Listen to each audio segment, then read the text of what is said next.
What is going on, everybody?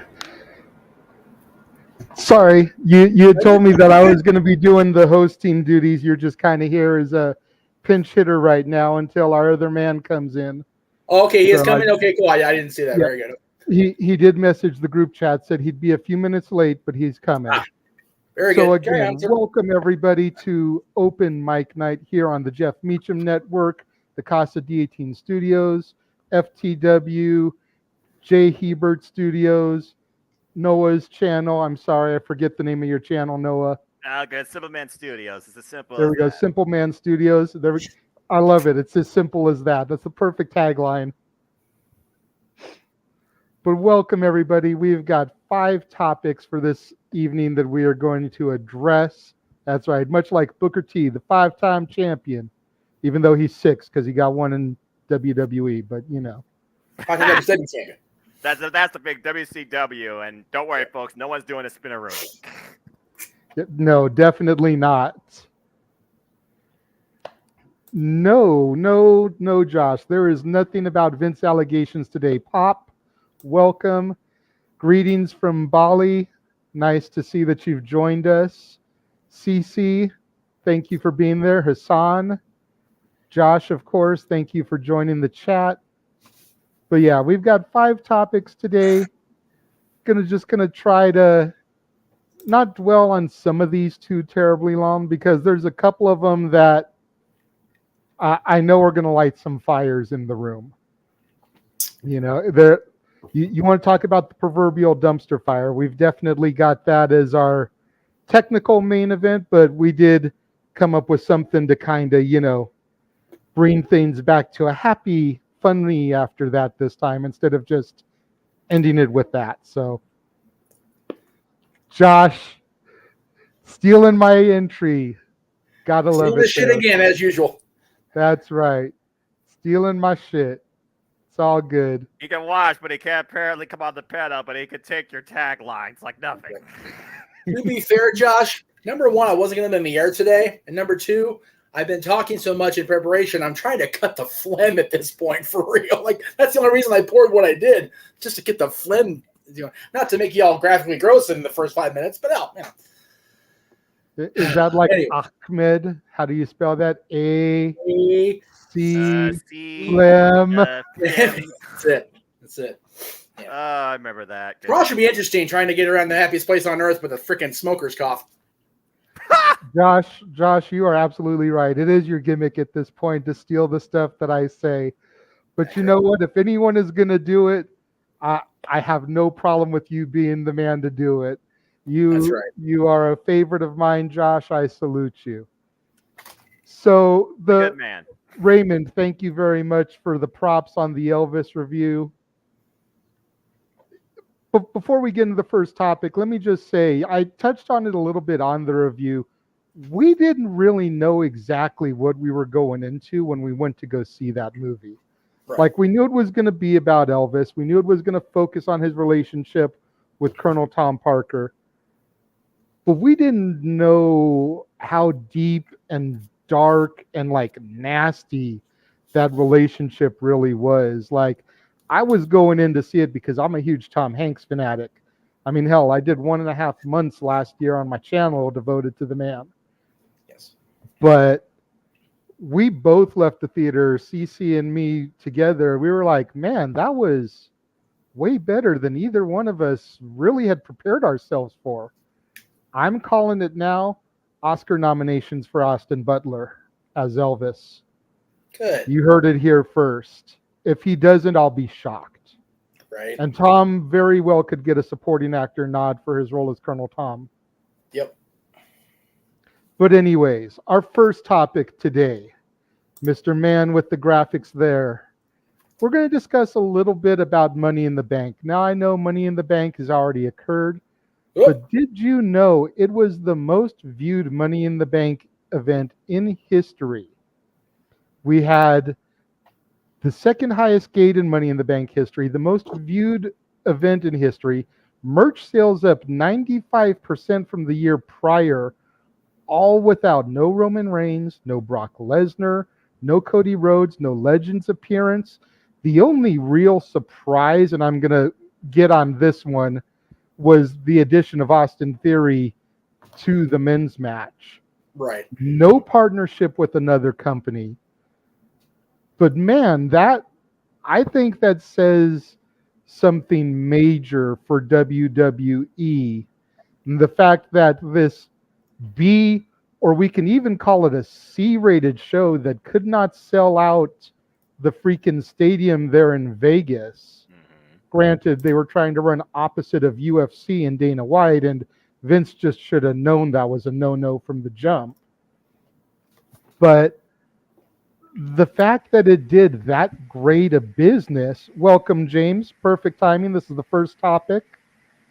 Yep. Noah, I'm going to start with you. You know, what do you feel that this says about the current WWE product? You know, are they finally righting the ship after all these years? Or was it maybe just people tuning in on the heels of all the scandal that's going on in WWE to see, you know, what may or may not be done within the confines of the PLE?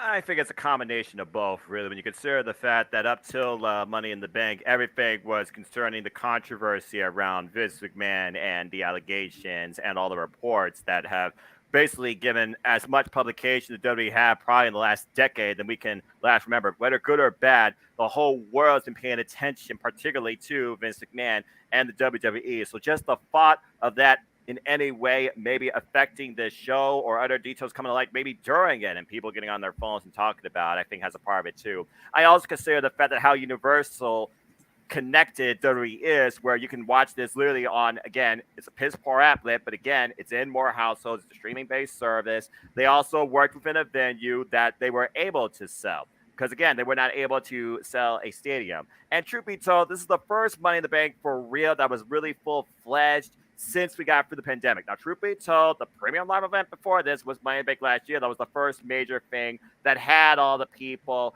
beyond the Raw and the SmackDown when we finally got through the age of quarantine. But this year, everything felt a lot more normal. So, again, I just feel it comes down to the fact now that we're kind of in a state of normalcy when it comes to the representation of sports entertainment, except now it's just a lot more accessible and they work more within their means. It comes down to people, I feel, were content with what they were going to get, but there was maybe a bit of curiosity towards what they thought they could learn or could get. But hey, kudos to WWE. I can't argue with business. Seems to be going well for them. Bad or indifferent compared to the people within the company. There's a reason why WWE still exists. I just wonder how the infrastructure inside is going to continue. James, same question to you. How do you feel, does it mean that this is starting to be a turnaround for the company, or was it just the whole scandal and people wanted to see what was going to happen? I think, again, what Noah said, I think it's a combination of both. I genuinely feel like they're just biding their time and are financially well set off to just basically see if they can just ride on the coattails of their, success without having to do much. Because, again, their money's guaranteed. I think that's all it comes down to. Their money's guaranteed no matter what they do. Because they, they're the top dog when it comes to sports entertainment / professional wrestling, whatever you want to call it. They're always going to be the financial number one, and they have about 90 to almost 100 years to prove that fact. So that's the main reason why. It don't mean I'm going to be watching any more premium live events after SummerSlam going forward, but it is what it is. Not surprising and not shocking. Well, there's a comment in the chat room about Liv Morgan winning Money in the Bank and cashing in to become champion. Do you think that maybe that had something to do with it as well? I kind of think back to Mick Foley telling the story of when WCW gave away the fact that he was going to win the title on Raw, how you could kind of see all the channels change to Raw so that they could see that monumental event happening. Considering that I'm sure that the viewings aren't just from the initial first run of the broadcast, do you think that Liv may be finally getting that moment where we all have kind of been waiting for her to finally get her first championship, is maybe part of what drove those views, is people finally getting to see her accomplish that dream? James, you first. I think, yes, definitely, because she was a fan favorite for a lot of people. I think a lot of that has to do with the more social media than anything else, because of how she's just very different when it comes to her character on TV, and they find her as a likable human being in a lot of ways, so they naturally gravitate towards her, and so they tuned in to see her win the big one. Twice, in fact. How they followed it from there, I don't think and you can tell by the way the ratings kind of dipped off. They've already kind of screwed the pooch on it a little bit. But I mean, that comes as no surprise. But as far as Liv Morgan winning the title and winning Money in the Bank, absolutely had a lot to do with it. I guaranteed nobody, I think, would have been tuning in if she wasn't going to win it. And I think a lot of people had their suspicion she wasn't winning either one. So, Noah, do you care to elaborate? I definitely echo the sentiment. I've been a fan of Liv Morgan since NXT. I was a fan of the Riot Squad. I thought that Sarah Logan and her were highly underrated. I figured they were putting the rocket on Ruby Riot, but we saw where that goes. Now she's Ruby Soho. And, history is history. But again, she's been at this for 8 years. She's been the cinema favorite. We've wanted her to have that moment. We thought she should have won the Royal Rumble, for example. We thought that her and Rhea should have won the Women's Tag Team Championships. Here she is now finally a singles champion in the WWE in front of a worldwide audience, claiming the moment on what really is the grandest stage for her, and that was Money in the Bank. It kind of reminds me a little bit of how when Bayley won Money in the Bank, and she cashed in on Charlotte, because people didn't want to see Charlotte, for example, beat Becky Lynch after Becky already had a match with Lacey Evans, for example, during that whole tiff. And of course, Bayley, she was the ultimate babyface at that time in the company. I would say right now that Liv Morgan is the predominant babyface in the WWE from a female standpoint that the fans gravitate to. And the fact they were able to provide this moment, and the fact you even got post-YouTube clip of it with Michael Cole and Pat McAfee's live reactions, levels of Mauro Ranallo NXT type excitement, further adds to how important they wanted to make this moment towards the fans of Liv Morgan. Honestly, for me, if it wasn't for the Liv Morgan moment, this show, for me, kind of would have been forgettable, because the Austin Theory thing, again, had people driven out in droves because they were not wanting to see that. So, yeah, I think a major part of it is definitely Liv Morgan getting the moment, and the fact that WWE is so universally accessible. That's a fair point. And honestly, there's a super chat that came in from Dwayne Atkinson, $5. Hey. Thank you, Dwayne. He actually comments on the Theory thing. He says, is Theory going to get the opposite Roman Reigns push? Push him as a heel. You know what? I am exhausted. No, I know you just came into things today, but I've been up since like 7:30 our time. Today was moving day for us. Fuck. So we unloaded the storage, brought it up the hill, unloaded the U-Haul. But so Jeff, this one. You know what, Jeff? Don't be a dick. You're staying off the camera. So that is brilliant. So back to the super chat, though. I'm gonna try this again. Is Theory gonna get the opposite Roman Reigns push? Push him as a heel and have everyone hate him, then turn him heel and hope he gets the Cena reaction. I don't know. I think Theory. I've been high on this kid since the moment I saw him on the main roster. I didn't get to see his NXT stuff like I'm sure you guys did when it was your black and gold NXT. But ever since I saw this kid, I have been really high on him. I've said it before, I'll say it again. I think he has the makings to be essentially the next Miz. You know, Miz has finally gotten to that level where he's respected finally, even if people still boo him, don't like him, whatever. He's at least a respected heel, and he's able to branch out. He's got his reality show, Ms. and Mrs., you know, after originally coming from the real world, if you want to get technical. So coming from reality TV and now having a new reality show. But I feel like Theory has what it takes to be that level heel with the way he does the selfies and his promo abilities, his physique. He's a decent enough worker in the ring. I mean, I'm not saying that he's some kind of technical genius. He's no Malenko, Guerrero, Benoit. We'll get to that later. But he's good enough in the ring that he's able to put on entertaining matches, decent matches. So I don't know if it's going to have like the Cena effect on him. I just think he needs to stay in his lane. He is a solid, arrogant, cocky HBK post-Rockers heel. Right. He has that sort of mentality where he does draw a reaction to the audience. Like I said, when he won Money in the Bank, people were leaving in droves. We literally saw it in the background. I don't think it was as bad as Roman Reigns versus Samoa Joe Backlash main event, but probably was close to that. But that being said, I feel like they really have put a lot of stock into Austin Theory, being maybe one of their top next rising stars in the WWE, up there with Riddle. There's a reason why we've seen Riddle and Theory, for example, in the ring in one-on-one competition.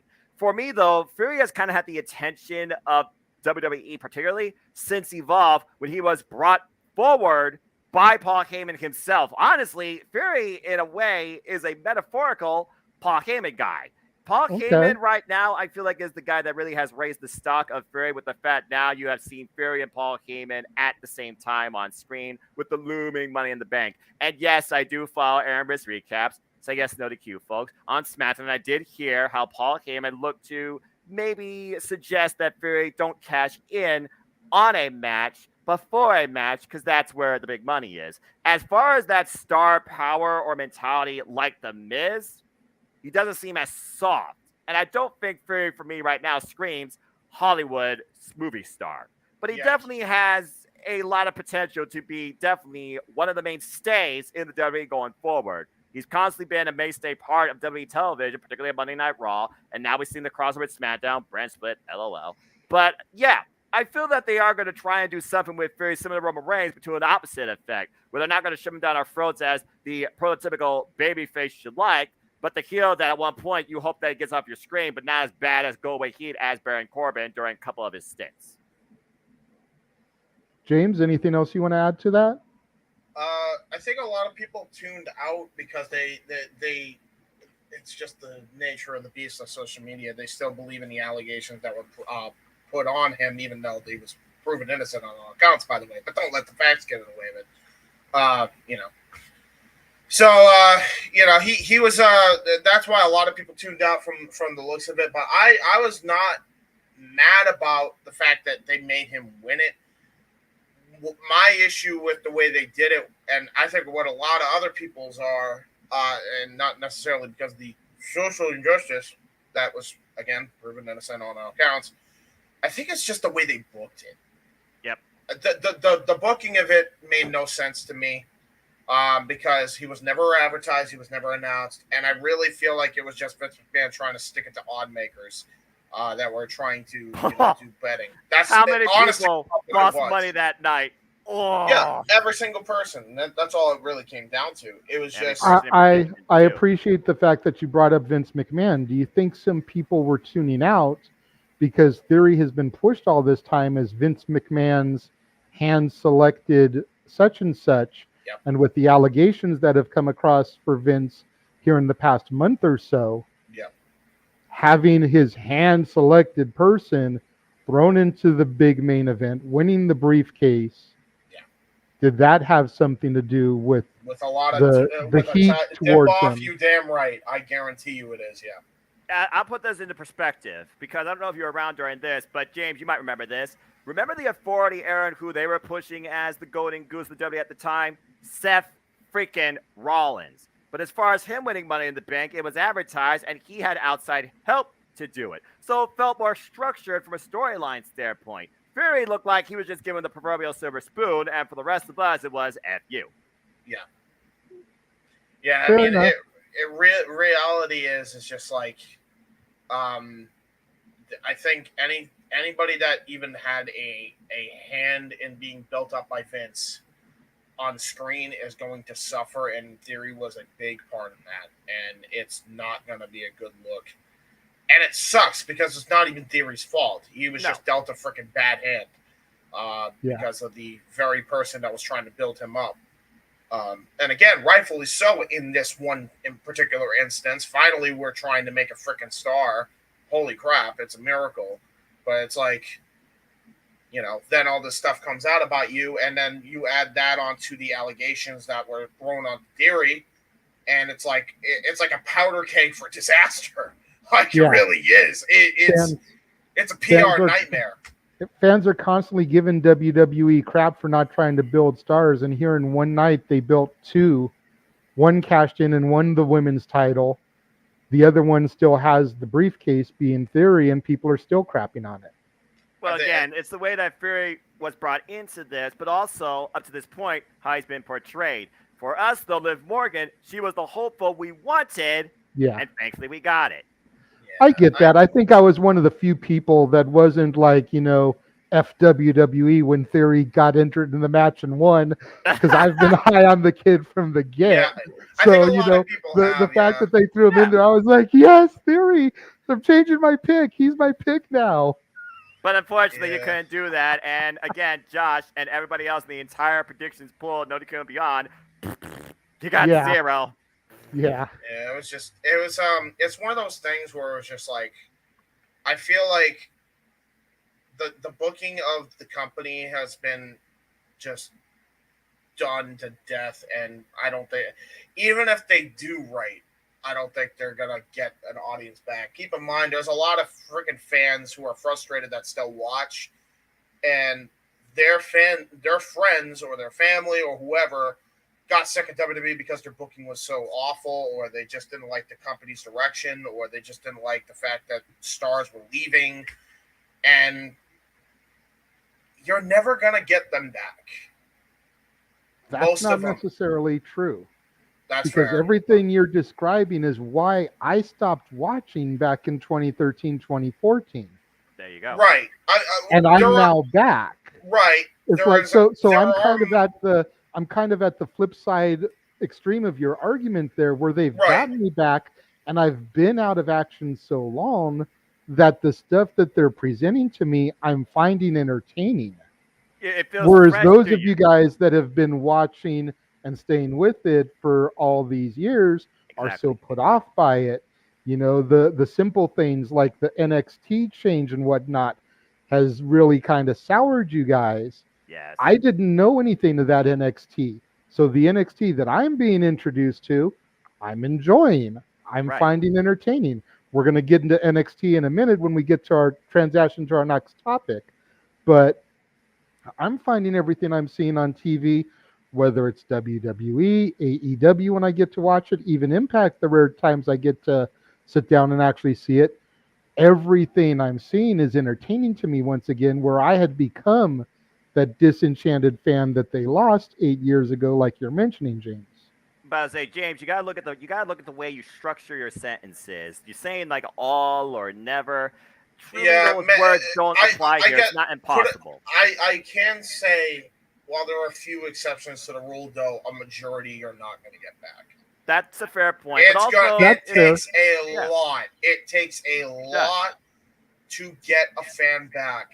It doesn't just happen overnight. You have to have long, substantial change, and even that might not be enough in a lot of cases, especially in the world of social media, where you can literally look at everything from a click of a freaking button and know what the hell's going on in like 10 minutes. Like you can literally sum up Raw in 10 minutes and know what the hell is going on, and you wouldn't be any of the wiser for it. Like that. Hi, John Rossap. Thanks for the reports. Yeah, that's really what it comes down to. Aaron and his 30-minute reviews after Raw, you know. Whether it's Aaron, whether it's Dave, whether it's Sean Rossap, whether it's anybody, really. Like whether it's Jeff Meacham Tuesday nights on the Jeff Meacham Network. Legitimately, you could watch any video on YouTube that covers wrestling that on a weekly basis, on a nightly basis even, and know what the hell's going on. Yeah. Honestly, I think part of what really started to bring me back into the WWE, because I would still watch Rumble every year. I would still usually check out WrestleMania after it happened. I would go to my brother's house and I would watch SummerSlam because that always happened around my birthday. You know, the last couple years before I really started to get back into it, I would at least see those shows. I'd maybe watch the Mania run and see Rumble, Chamber, Mania, and then I'd stop watching again.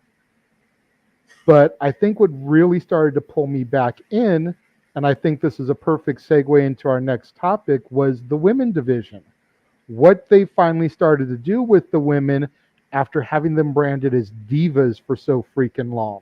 Yeah. And actually having a legitimate women's division, watching those women's rumbles and seeing Lita, Trish Stratus come back, at the inaugural one, seeing Victoria this year. Like, I don't care how many times I sit back and watch it. That inaugural women's rumble when Lita comes out, I am a wreck because she was one of my favorites. You could tell how happy Lita was to be involved in that too, and how important she felt that was for women's wrestling in general, not just WWE. When Victoria came back this year, I lost my shit because I love me some Lisa Marie. Hey, there you go. But seeing what they've done with Becky, with Charlotte, with Bayley, with Sasha while she was around, with what Natty has done to help bring these girls up, and Beth coming in and out, with NXT and coming back for matches, seeing what they're doing with the new crop of girls down in NXT. And let's go ahead and go to our next topic here. You've got Hey, Cora Roxy. Jade and Roxanne Perez, Roxy, Aw. winning the NXT tag team titles, only for Cora Jade to turn heel a week later. Like, Huh? what in the F WWE? Now, you I'm not know gonna why lie. this is not our NXT. Now I'm gonna say, while I'm puzzled, while I'm head scratching this decision because I haven't actually been able to see this week's NXT with the move and everything, but I popped hard when Cora and Roxanne won the titles last week. I did see that. I will And actually then admit I tweeted about that because I actually do respect Roxy and Cora Jade. Continue. and Cora is one of the ones that I really have gravitated towards in the new NXT. Like, I love Cora to death. But I then thought to she'd be see a- this decision and booking, it's like, why? Why would you do that the following week? Now, I could understand the heel turn the night that they lose the straps, or the week after they lose the straps. Have that gratuitous rematch the week after they lose it, and then the heel turn there. But this makes no sense to me. The only thing I can think of, and I know trying to find sense in a WWE world is just why.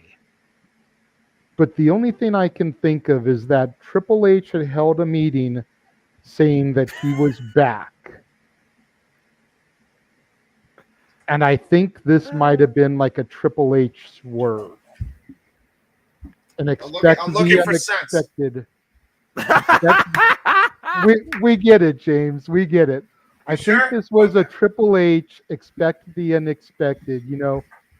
Think about the people he's been affiliated with over the years, whether it's Shawn Michaels or Shawn being a prime example. Shawn and Marty, Shawn and Diesel, Hunter and Shawn himself, and all the times that there's been that heel turn. Not something as asinine as this, but the friend turning on the friend. You know, this smells to me like something Triple H may have written. And I see Josh's comment about Meltzer reporting that Triple H is back in the office, not NXT proper. But you never know. I mean, why, James? James, since you were looking for the sense, what kind of reasoning and logic do you have that someone would try to book this? Because now where do they go from here? Do they have a match on NXT next week where Roxanne versus Cora and the winner gets to pick a partner of their choosing? Like, I don't know. where does this go from here? I can tell you that my search for sense did in fact come up with results. I did find a nickel, which is about as much. There you go. So there you go. I got a nickel. That's about 5 cents. Is about as much as this booking decision's worth. Yeah, You're being generous, or you're talking about inflation. But continue. I knew you were gonna say that. That's why I did the skit. Yeah. And he digresses. But I digress. Exactly. Yeah, man, this was a really and let's talk about this too. Oh, hey, we're gonna do this again in the span of a month and a half. Wait, didn't we already do this on another NXT show with the freaking Mustache Mountain? Yeah, that literally happened already. Hey, didn't we do this with the Judgment Day that we have now since relegated to the main event? And not the main event of Raw. We're talking about the main event of main event. Yeah, we literally just did that with Edge being kicked out of his own group. Why are we doing this again? Like, I get Vince doesn't like tag teams, but I swear, do we not see a pattern of being repetitive here? Like, come the hell on. watched this version of NXT and I'm like just flabbergasted. You literally have done this in the span of a month and a half twice already. Why are we doing this again? That's why I'm baffled by it. But like, does nobody just care and they're just like, book it, write it down, make it happen? I don't care. I don't know. Like, I'm at a loss because, like I said, I was so happy to see these girls win the straps off of Toxic Attraction. Like, that was one of the highlights of the night for me. And then this a week later, and it's just like, huh? I mean, don't get me wrong. You know, I know we addressed it before the show, before you came in, James. I'll go ahead and throw it out now, Noah. So I apologize if you do the walk-off or you toss your headset down. It gave us a great shot of Cora Jade's ass. Oh, but yeah. other than that, like, what purpose did this serve? Nothing. Wait, isn't this the same segment too? Is this the one where the skateboard broke? Because I saw that on somewhere too. Like, yeah, I think that was the same completely segment. Shattered before Impact even happened. Like, like I said, what a I great haven't seen this week's show, so I don't know if it was the same segment, but I'm assuming it was. Anybody confirm to me in the comments if that was the same segment? Because I did see that floating around on Twitter, and I just about busted a gut laughing seeing that. Just the skateboard is shattering before it even hits the other person. I'm just like, what that would be like hell? one of Jarrett's guitars just combusting before it even touched their head. You mean what happened? You mean what happened when you saw the white powder come out before the guitar shot? Yeah, Bound for Glory. Noah, you're a simple man. What is your simple take on this segment? Looking for sense in all the wrong places. Sorry, what you had a question? You had a question for me? Okay. So I'm supposed to talk about women's professional wrestling. Damn it. But I digress. First off, botch. Victoria was not this year's Royal Rumble. It was last year's Royal Rumble. Ding. Now then, on to women's wrestling. If you want to look at women's wrestling done appropriately, Impact Wrestling is your standard bearer with the Knockouts division in single and tag team action.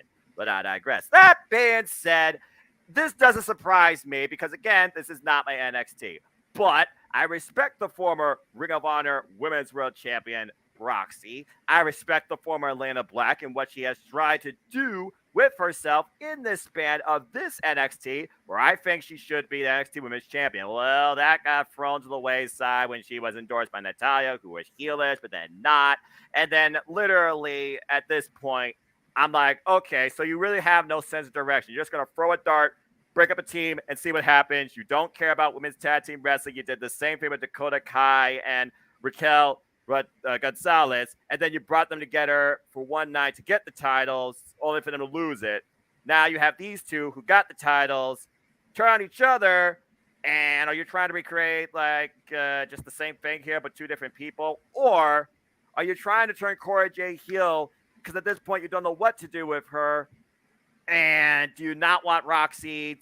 Do you not want anybody to be pushed forward? This makes absolutely no sense. But then again, in an NXT without direction, without flow, without that same wrestling, underground, passion up mentality to push something forward and engage me, this doesn't really surprise me at all. That being said, they're going to simply set up here Cora Jade versus Roxy one-on-one. Women's tag team wrestling does not matter in the WWE, and Mandy Rose is not going to lose that title as long as she looks like something out of the Divas era.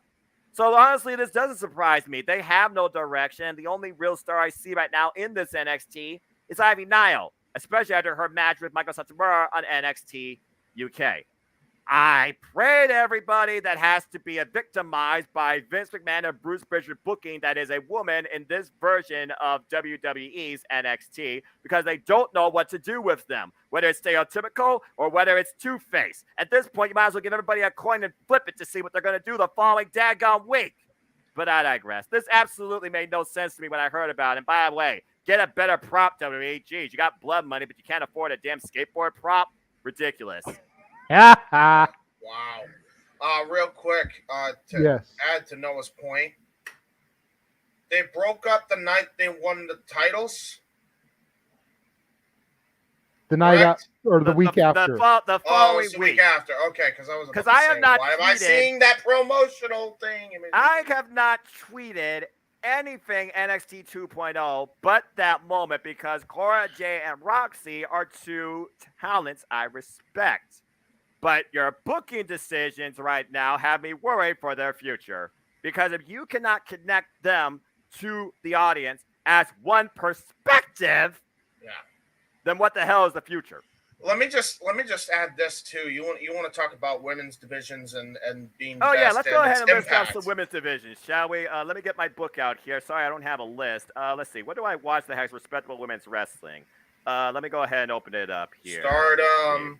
Yes, there is promotion. There is Impact Wrestling. DPW. There is DPW. There is, let's see, what else do I have? Joshi Pro Wrestling. Impact Wrestling is number one, dude. Their Knockouts division has been the standard of women's wrestling for as long as I can remember. You want to look at a great women's wrestling match this week? Mickey James versus Chelsea Green. Yes. Enough said. And let's see here. What else is there out there? Ring of Honor is trying to reboot their women's division. Bottom line. They're about to have a banger themselves. Mercedes Martinez, Serena Deeb. Booking defines the future. Find a way to literally structure something to make me believe you are investing in the future. Not retconning an old idea. At least for 1 week, I'll put AEW in that category too, and I'll tell you why. Go for it. AEW in one segment on Dynamite Fighter Fest, which you can watch, by the way, on my channel currently right now, cheap plug.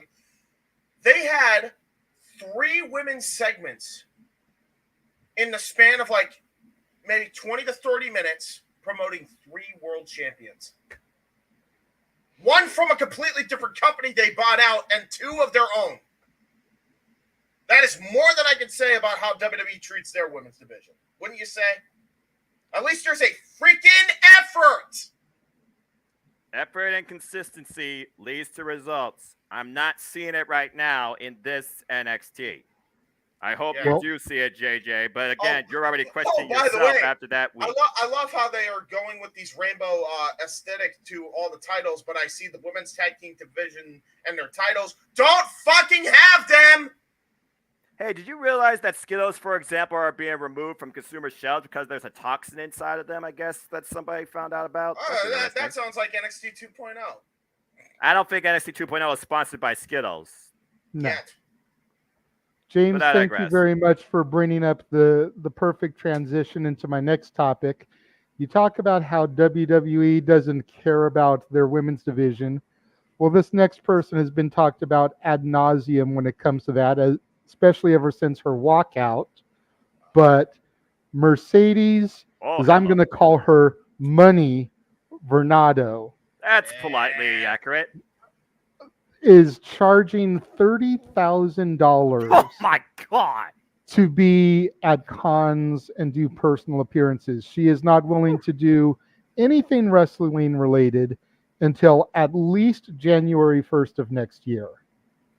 But if you want to book her for your cons or for meet and greets, whatever, she's charging $30,000 just to come out and do her thing. Now, here's where I have a slight issue with this. And I'm not saying she's not worth the 30 grand. She knows her own worth. Somebody is obviously paying for her to be at this convention that you see in the graphic there. I don't have an issue with that. My issue comes when you're getting paid 30 grand to come out to a con, and then you're charging an additional $90 to have a picture taken with you, or $70 to get an autograph from you. If you're already making that much as a flat booking fee, pictures and autographs should be free. That's where I have a problem with this, because let's think about this for a minute, okay? $70 for an autograph, $90 for a picture. That's $160. Even if the table does a $10 discount and does $150 for a combo, okay? 100 people, that's another, 15 grand that she's made? How many people do you think are going to come up to her over the course of the 2 days? Probably way more than 100. Probably, yeah. So I think that either it needs to be come to the con, charge your fees, make what you're going to make off of the take from the fans in attendance that want your autograph, your picture, which probably realistically being is going to be more than the 30 grand you're getting paid, or take the 30 grand and don't charge for autographs and pictures. That's my personal thought on it. What do you think, Noah? It's an odd situation when you consider somebody builds themselves up to a point that they define their own value, whether or not she is influenced by, like an agent or something that probably might be representing her, that might really be booking her for these type of things. I honestly don't know if this is all literally on Mercedes' own merit, or is it just an influence that she maybe goes with, for example. It's one of those things where I feel like if you're some sort of figurehead, you've already put a down amount on yourself just to show up at anything. You look at any wrestler that shows up at any con or stuff like that. I don't necessarily know what they are, charged by appearance. And then you consider the fan interaction and the fan experience, whether or not you charge, separate for picture and autograph, or autograph versus picture, or you just do one or the other. It just sounds like to me there's just a balance when it comes to a system of checks and balances, where at the end of the day, the talent, I feel, wants it to be more beneficial for themselves versus those that are benefiting her. But I don't think Mercedes is particularly that type of person. It almost makes you wonder, is it on the booking, for example, in this case, the actual Comet Expo, who really controls all of this figuring here? I don't know necessarily, but it's just the talent herself. So without seeing the entire corporate picture, it's hard for me to judge. But honestly, if Mercedes is happy and she gets the happiness that she can get out of those that support her, and those supporters that come and purchase this also get that happiness too, then I got nothing to say. James? I have the stance of where Noah is, plus I'm more on the side of Mercedes or Money Bernardo here, because again, we don't know. You do use these to make a living too, so I can also get that as well. And not that Sasha necessarily needs the money. I agree with you on that stance, Jay. She doesn't.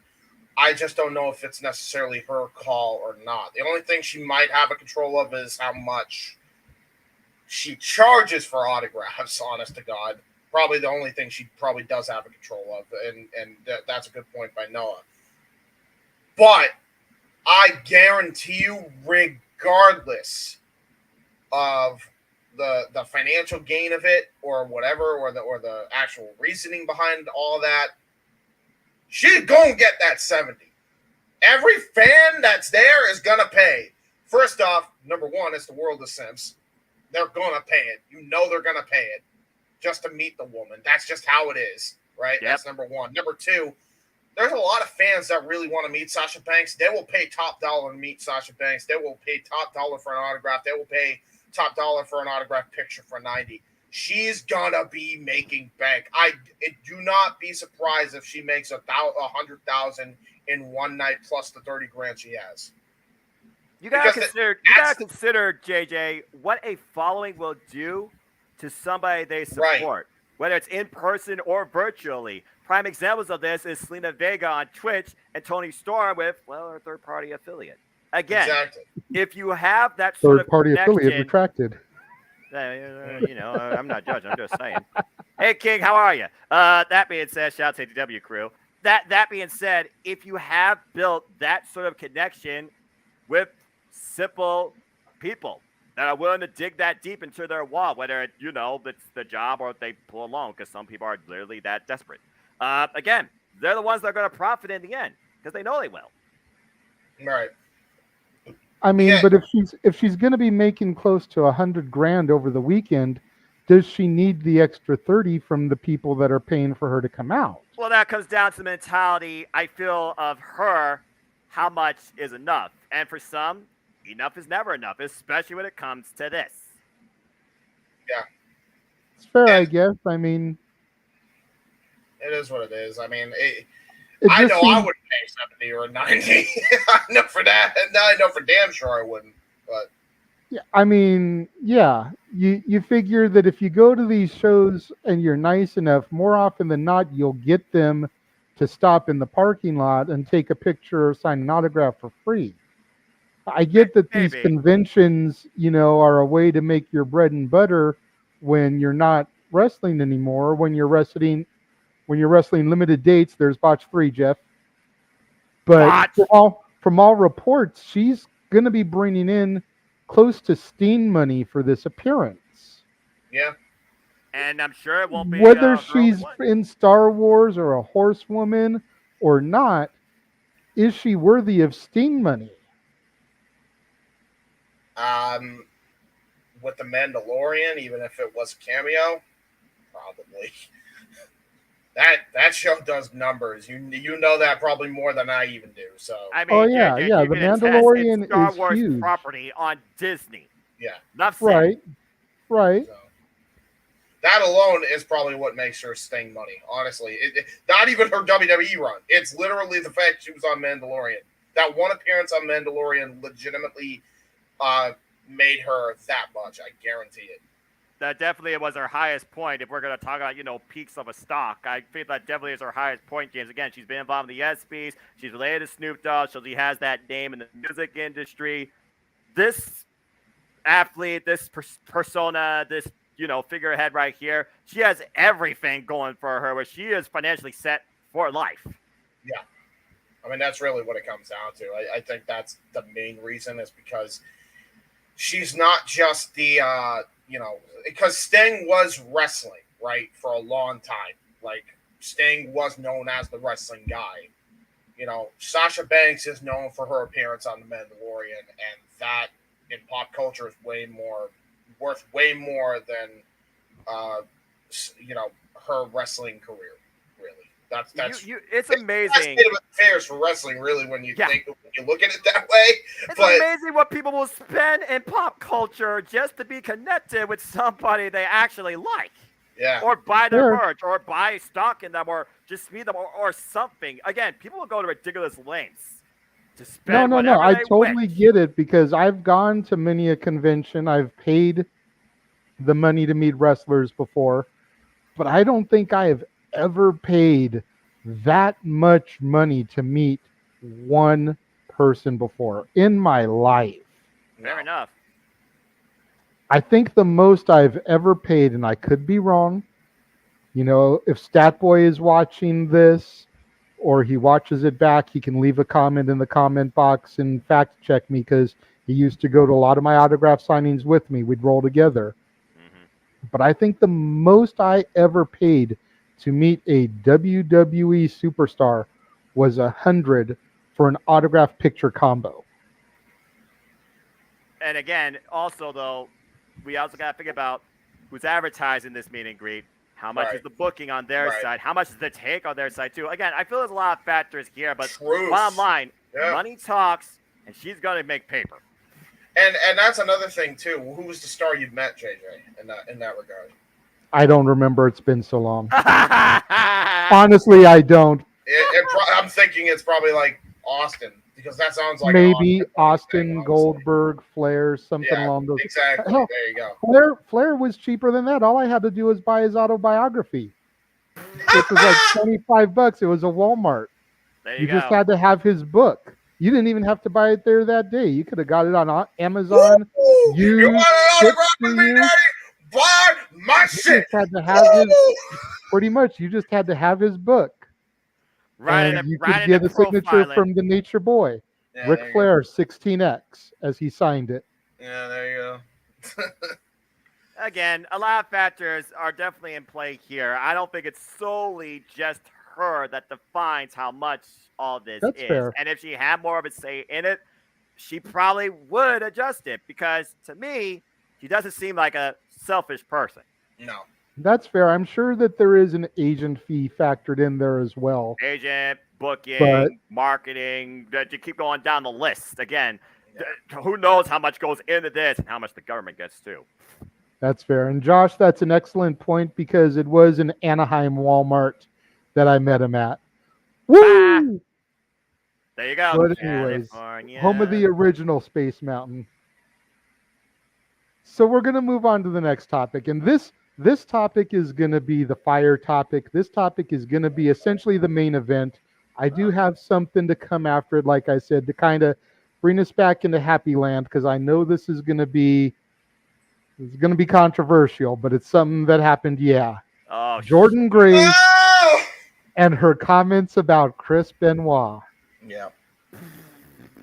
James, you Quote, can "This start is this off. Oh boy. Hold on, hold on. For those that don't know what happened, I'm going to read through some of these quotes that were posted on Twitter. She says, "This is going to be the coldest take I ever tweet on this app. I already know y'all going to be mad, but I don't think Benoit could 100% hang with most of the present day best wrestlers. He would not be able to remember matches. Also, may he burn in hell. Amen." Maybe I am biased because he murdered his family. I don't know. Probably just me. I think we should all hate him and disregard his entire body of work. But again, that's just my take. I always found it revolting to see people praise his wrestling after what he did. And then there were some tweets that came back towards her, and she replied to one of them saying, "Proving a point. I said something very lightly critical about him, and people jumped to defend him. He should Lightly. never be defended. Dude lost that right when she described one of the murders. I'm not going to go into depth of that one." Yeah. And then Conan, who love him or hate him, and I know me and Jeff definitely go back and forth on our talk about Conan sometimes. He had to go and like set things straight. And he says, these are Conan tweets now. He says Benoit had the ability to control the match and say, "Hey, we don't need this. Take this out," because he was wrestling with Rey Mysterio, who was a wild guy that had to edit down and say, "Hey, do this. Hoovy, do this. Psychosis, do this." So I mean, I don't know what the F you're talking about. That's effing ignorant. And then he goes on to say, "And bro, okay, yeah, he killed his family. Yeah, the guy had CTE. It ain't like he was a serial killer. The guy had all these problems accumulated from years, like we're seeing now in wrestling, like we're seeing now in football, like we just saw with this one guy, the 33-year-old wide receiver, Demarius Thomas. Don't know if I pronounced that right. Don't count that as a botch. That just No, passed not away. It's a serious thing for you to make light of it." And then Chris Jericho got involved. Chavo Guerrero got involved. Oh boy. And she Yeah. replies to all of that saying, last week I made an irresponsible and unnecessary tweet. Regardless of how my personal emotions influence my opinion, I should have recognized the impact my words would have on friends and family close to the situation.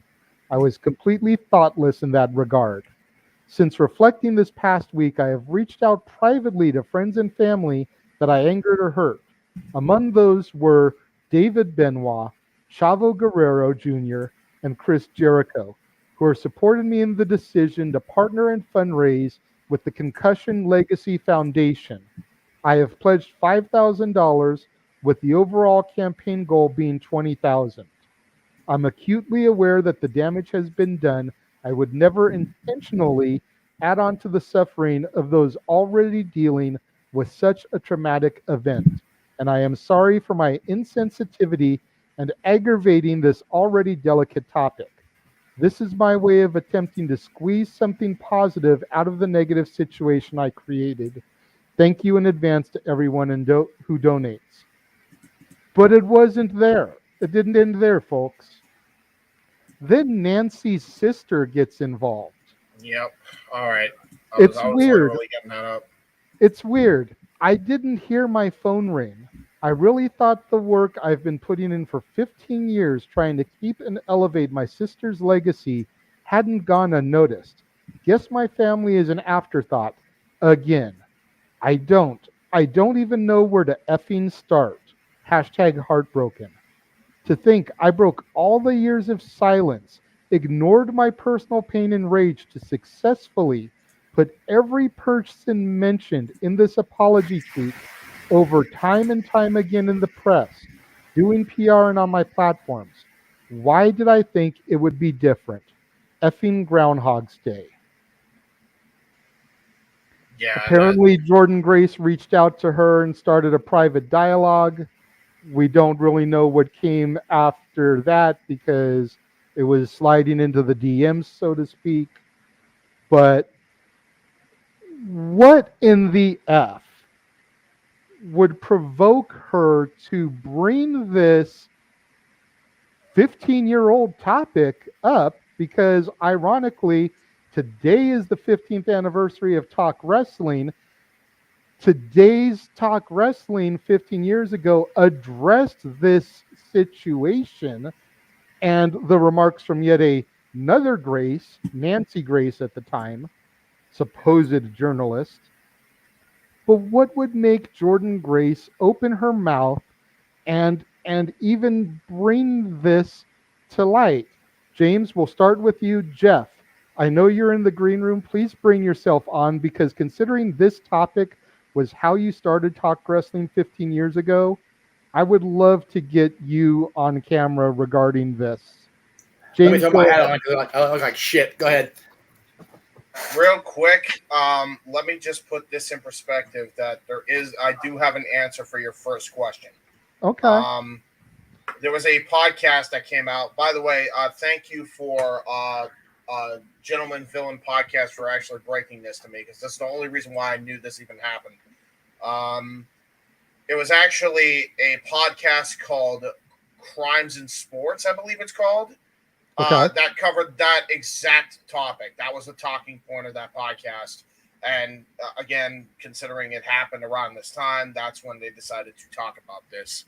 And that is probably what led to these tweets direct. And it just, by the way, what Jordan did was so irresponsible on so many levels. I mean, so many people that were close to that situation were getting bombarded online because of this, because of her stupid social justice warrior crap, when she should have just let well enough the fuck alone. That's exactly what you should have done. I cannot believe that you know people that actually went through this situation and then have the audacity to tweet something as asinine as that. Shame on you, Jordan. I don't give a goddamn if you are the Knockouts champion of the world right now. I could give a fuck less.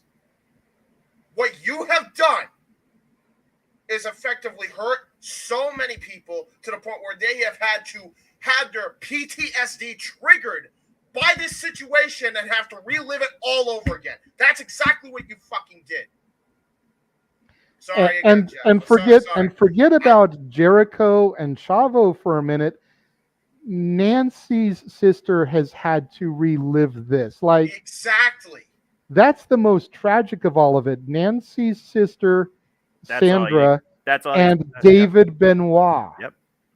The literal family blood related to Benoit had to be exposed once again to this proverbial Pandora's box because of keyboard warriorism that exists in this day and era. Yeah. And that's the thing that pisses me off more than anything else. This could have just been avoided if you'd have just kept your thoughts to yourself for the betterment of your peers and the families that were freaking affected by this. Poor William Regal, who was close to both sides of the damn family, was finally we heard him speak on his side of the freaking story, and he never wanted it out in the first place because he knew it was going to start a crap storm on social media, and he handled it he is probably the only one that handled this the best out of anybody else on the entire platform. Absolutely. And, I'm glad you mentioned Regal for a moment. I just got to put over the Gentleman Villains podcast real quick. I have been watching the YouTube videos of that here since it started going live. I need to see the Claudio one, the newest one that came up. But holy crap, this is a great podcast. But back to the topic at hand. It's this Regal's me and legit in Cece, tears. He's about to freaking cry on the air. yeah. You know, Me and because he's Cece were recounting talking at dinner tonight about Benoit with some of the talent that's out there today. Like, oh my God, could you imagine Benoit versus Omega? Yes. Oh my God, that would have been Could outstanding. you imagine Benoit versus Danielson? Yep, Yes. absolutely. Osprey Benoit. Yes. The list goes And on. Gail Kim, you just go to Gail Kim's tweet. Seriously, because she sums it up better than we ever could on this show. Seriously. I She mean, had the best take when it came to that line of discussion and dialogue. I pointed out to her the fact that he was supposed to wrestle Punk on the night that everything went down. Yep. I don't think we ever got Benoit Punk prior No, to we that. didn't. I think that No. was supposed to be the first time. That was supposed Like, to be could the you first imagine time. Benoit Punk too? Yeah. Like, holy crap. And here's another freaking thing. You disrespecting Benoit in that aspect, you're inherently disrespecting all the people that were around during that era at the same exact time. You're disrespecting Malenko. You're disrespecting Van Dam. You're disrespecting all these other guys that were around during that era. I literally just got done watching his match with Van Dam right before coming on here because we were doing a retro review on SummerSlam 2002. And it was the best match from a technical standpoint on the card. Yep. Oh, of course. So you're going to disrespect all those guys like that? Yeah. Seriously? Like, can they not hang with your current crop of talent? Explain Cody then. He was around during that time. I think Benoit versus just about anybody on the AEW roster would be a fucking wet dream come true. From a wrestling aspect, absolutely. Like, Benoit throw could him in wrestle there with anybody then, now, and forever. Period. Throw him in there with either member of FTR. Yeah. Oh my gosh. Benoit him versus and Dax. Yeah. I mean, him and Jay Briscoe.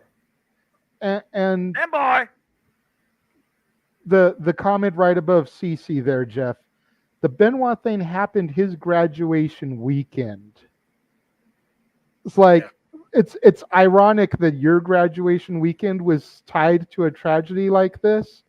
My graduation was the OJ. Oh, good. Like, legit, my graduation was the OJ Simpson shit. Oh, I'm sorry. Yeah, so we're brothers in arms when it comes to that, when it comes to tragedies tied to our graduation. Holy crap. Jeez. Like, or in no way, especially now, when anybody talks about Benoit and the amazing matches that he had, are celebrating him as a person. But Jeff, do you see? Sorry, I didn't mean to cut you off, James. Jeff, do you see this comment from Cody Raines? We are on 6 TVs around a DJ booth in New Orleans right now on Bourbon Street, folks. Wait, holy fuck! Wait, what? Thank you. I hope you all are enjoying the conversation. Thank you. Appreciate it. Thank you so much, Noah. Sorry, James, finish your thought. Everybody on Bourbon Street's gonna freaking hate me. Oh my god! They're looking at me like, look at this motherfucker trying to rant. Cheers to all of you on Bourbon Street. I haven't been yet, but dude, that's a bucket list for me. James, continue your thought, though. I cut you off. I apologize. Yeah, no, I was just saying, like, I appreciate that I wish we could have been on a better topic if we were on Bourbon Street. Damn, it's Bourbon Street, the life of the party, and we're killing the party right now. Yeah, 6, I think. No, you're right, it's 6. Anyway,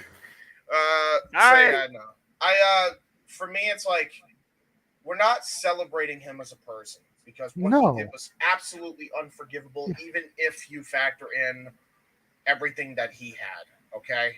Yeah, without doubt. You cannot forgive that. You cannot forget that. And you damn sure shouldn't be idolizing that in any regard. But the man, before that happened, you have to at least acknowledge his presence in the industry in that regard. Because if you don't, that is a slap in the face to everybody that ever worked with that guy, because then you are inherently forgetting their history. You're forgetting Eddie Absolutely. Guerrero's history. You're forgetting Angle's history. You're forgetting Van Damme's history. You're forgetting Jericho's history. You're forgetting Chavo's Shawn history. Michaels. Shawn Michaels' history. Triple H's You're history. forgetting Triple H history. Yeah, exactly. It's, Noah, before I throw it to you, the interesting thing to come out of all this, and something that I saw a lot of in the tweets from Jericho and Chavo and even Conan, is the separation between worker and man who committed these horrible tragedies.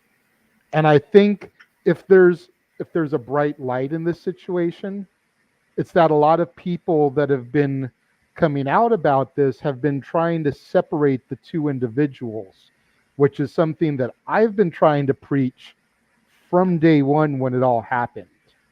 You've got to separate, like James just said, the wrestler, the performer inside of the ring, and the man who committed those horrendous acts that fabled weekend. right. Coming out of all this, do you think that's something that might continue down the road, since it seems to be happening in light of essentially her making an ass of herself?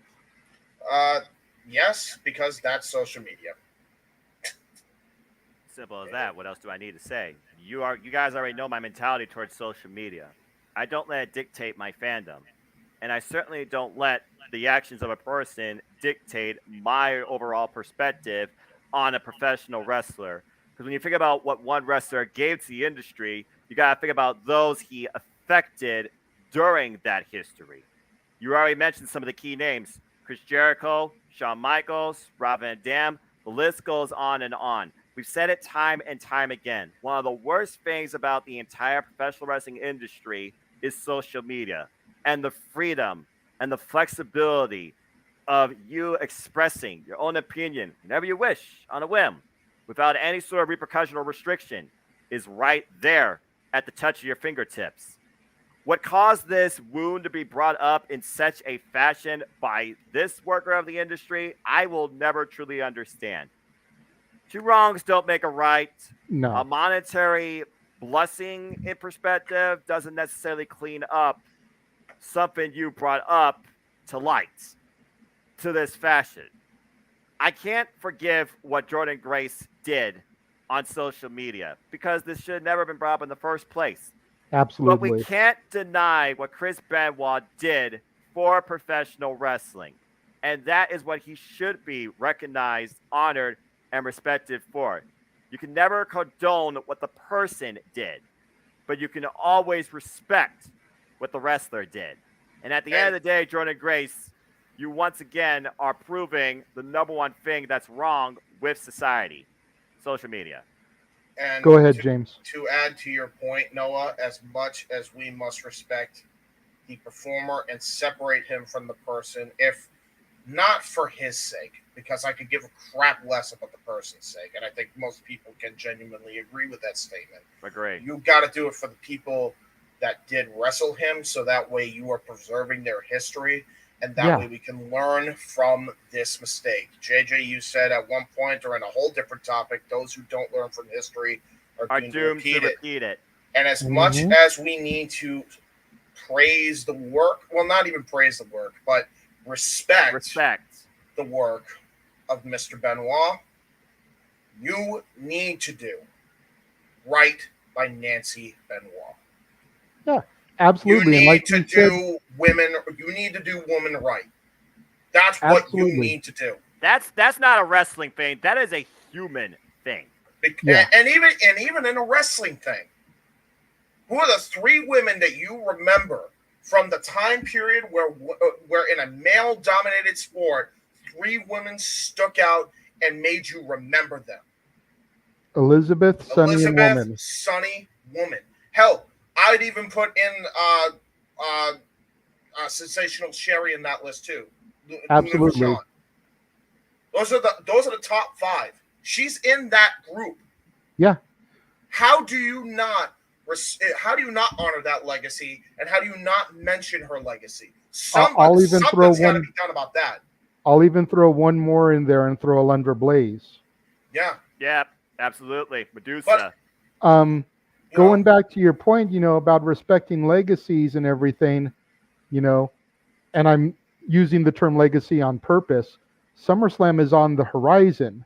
There is no Randy Orton first title win without without him. Chris Benoit. Yes. Exactly. Me and Which Jeff was a constantly stellar make match.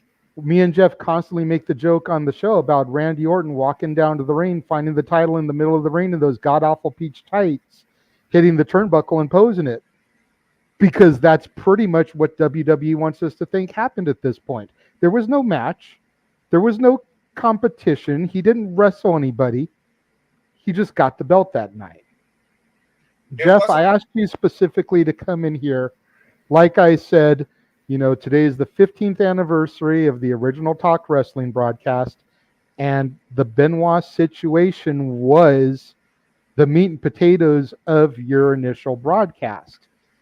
Like I said, specifically Nancy Grace's topics and comments, so we have another Grace opening their mouth and inserting foot. What are your thoughts on this? We'll call it, the Lion King moment. It's the circle of life. It's coming full circle for you here 15 years to the date later. I just figured Jordan was trying to get the show over, which I appreciate. I appreciate her doing that for me. But hell, fuck it. But whatever. Add that up to your F count. I can't do this. You know what? I've had 3 glasses of that whiskey. I cannot do 2 things at the same time right now. You leave me alone.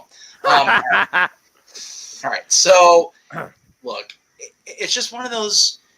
And again, I'm not trying to make this about politics. I apologize in advance. There is a reason why 45 was suspended from Twitter, because he could not help but put his foot in his mouth on that platform on the regular. If we, and I mean we as society, were all made to be held to the level of accountability that he was held to, Twitter would cease to exist at this point, I think. I would That's agree. fair. I really think it would, because one way or another, whether it's the level that Jordan did here, where it's the level that President Trump did when he was before, during, and after the presidency, we all tend to sink to levels of dumb fuckery. There's 2, by the way. When we see that big giant blue bird on our keyboard platform, we tend to get uber stupid. Yeah. That's the first thing. The second thing is, other than the haha about putting the show at the 50th anniversary, like, again, I appreciate the help there, Jordan. Why? What was the point of bringing it up? It wasn't even like it was the anniversary of the tragedy either. It wasn't. It just been like late June. I would have been okay. Well, it's on everybody's mind. It's a milestone year. It's a 5 or 0. So maybe it's just she just for no seemingly good reason. Yeah. But see, I think that this is something that's been held down so much that it's not the type of thing that's on everybody's mind when it happens. It's not Owen Hart's death. It's not 9/11. It's not something that when it rolls around every year, it's like, oh my God, it's September 11th. Where were you when it happened? Right. Because we've been conditioned to forget about it so much. Well, except for some of us who, had freaking viewing parties on the anniversary because we wanted to keep the memory alive of his in-ring performances. Right. Well, I'll out myself. That was totally me. Yeah, Jeff helped with it, and there's another botch. Jeff helped me plan it and organize it and everything, but when the 1-year anniversary came around for it, and the 5-year anniversary, we did viewing parties because we were trying to separate the man from the wrestler, and we didn't want his matches to be forgotten. Right.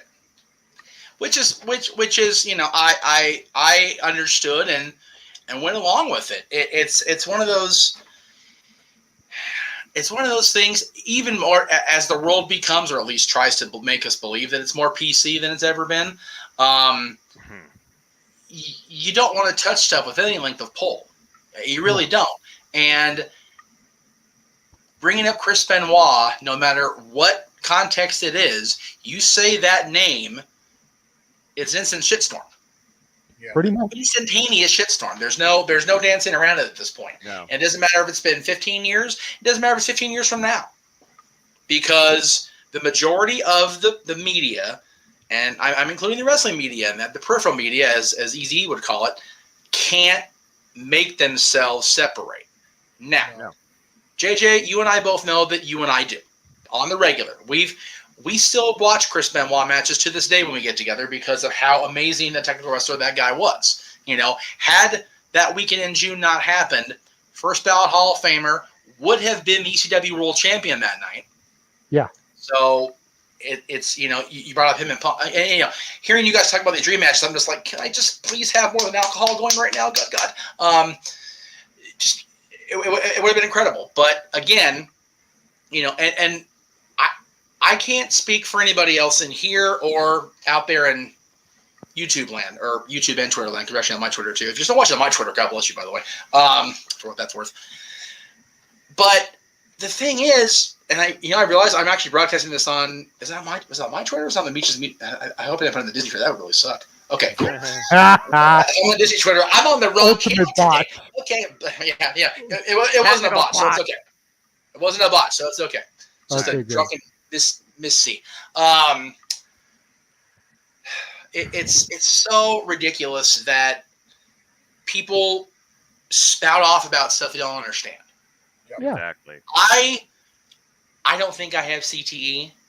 I don't know that, but I do know that I have distinctive physical evidence of damage upstairs because of all the head trauma. So I do know what it does to a person. Do I feel like I want to kill my family? Not today. But well, maybe earlier today. But But I digress. One of those. Yeah, I digress. Buy the shirt. Disclaimer. All the merches. Help pay for my CTE recovery. Anyway,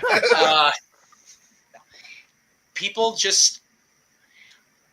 I forget who. I'm pretty sure it was Tyson. Twitter has made people brave enough to not be held accountable for their crap. Yep. Yeah. It Exactly. said the exact quote was, "Twitter has made you so brave to say whatever the hell you want and not got punched in the mouth for it." Yeah, Yeah.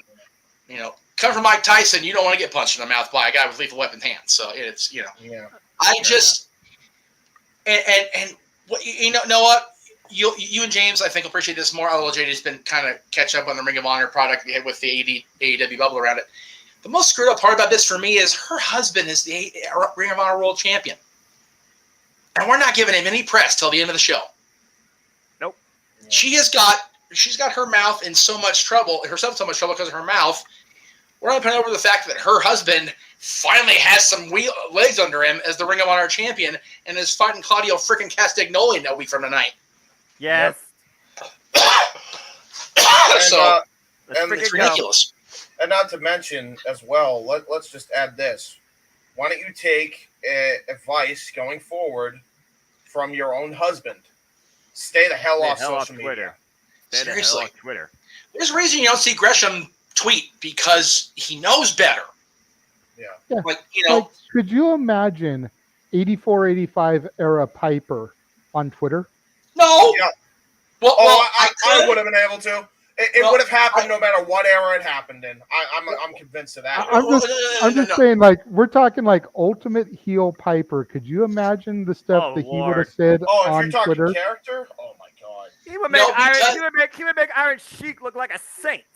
Seriously, if Twitter was around when Piper was, feuding with Mr. T and slapping Dick Clark around the garden, every computer on the planet would explode. For real, it would have been no DQ when we were in Vegas for the pipe bomb. Worse than that. crashing everywhere. That's rated R. That's what that is. I mean, James follows Iron Sheik, and all Iron Sheik is capitalized. You jabroni, and just goes off the handle. Iron Sheik to me is a gold mine of pure hilarity. Like, all it is, and this is my headcanon with Iron Sheik, just to kind of make it a little bit lighthearted. So just to make people not completely tune out in New Orleans and actually try to bring the party up a little bit. I think once we're done with this topic, we're going to bring things back up. That's why I made sure I told Jeff, I was like, We have to have an extra topic to come up from this. I'm convinced that Iron Sheik doesn't even run his own Twitter, and it's run by a bunch of random people. Oh, he doesn't. I know he doesn't. I know he doesn't. But it's hilarious because it's all typed in caps, and it's and you would think it's by him, and everything is he's telling you to go F yourself. He's basically just telling you to do a healthy thing from a medical standpoint. I don't see the problem. What's the problem here? But the thing is, James, having interviewed the Iron Sheik in 2003 when it didn't matter to piss all if he still hated the Hollywood Blonde Jabroni Hulk Hogan, he still said he hated the Hollywood Blonde Jabroni Hulk Hogan. So it's whatever. He does. Yeah,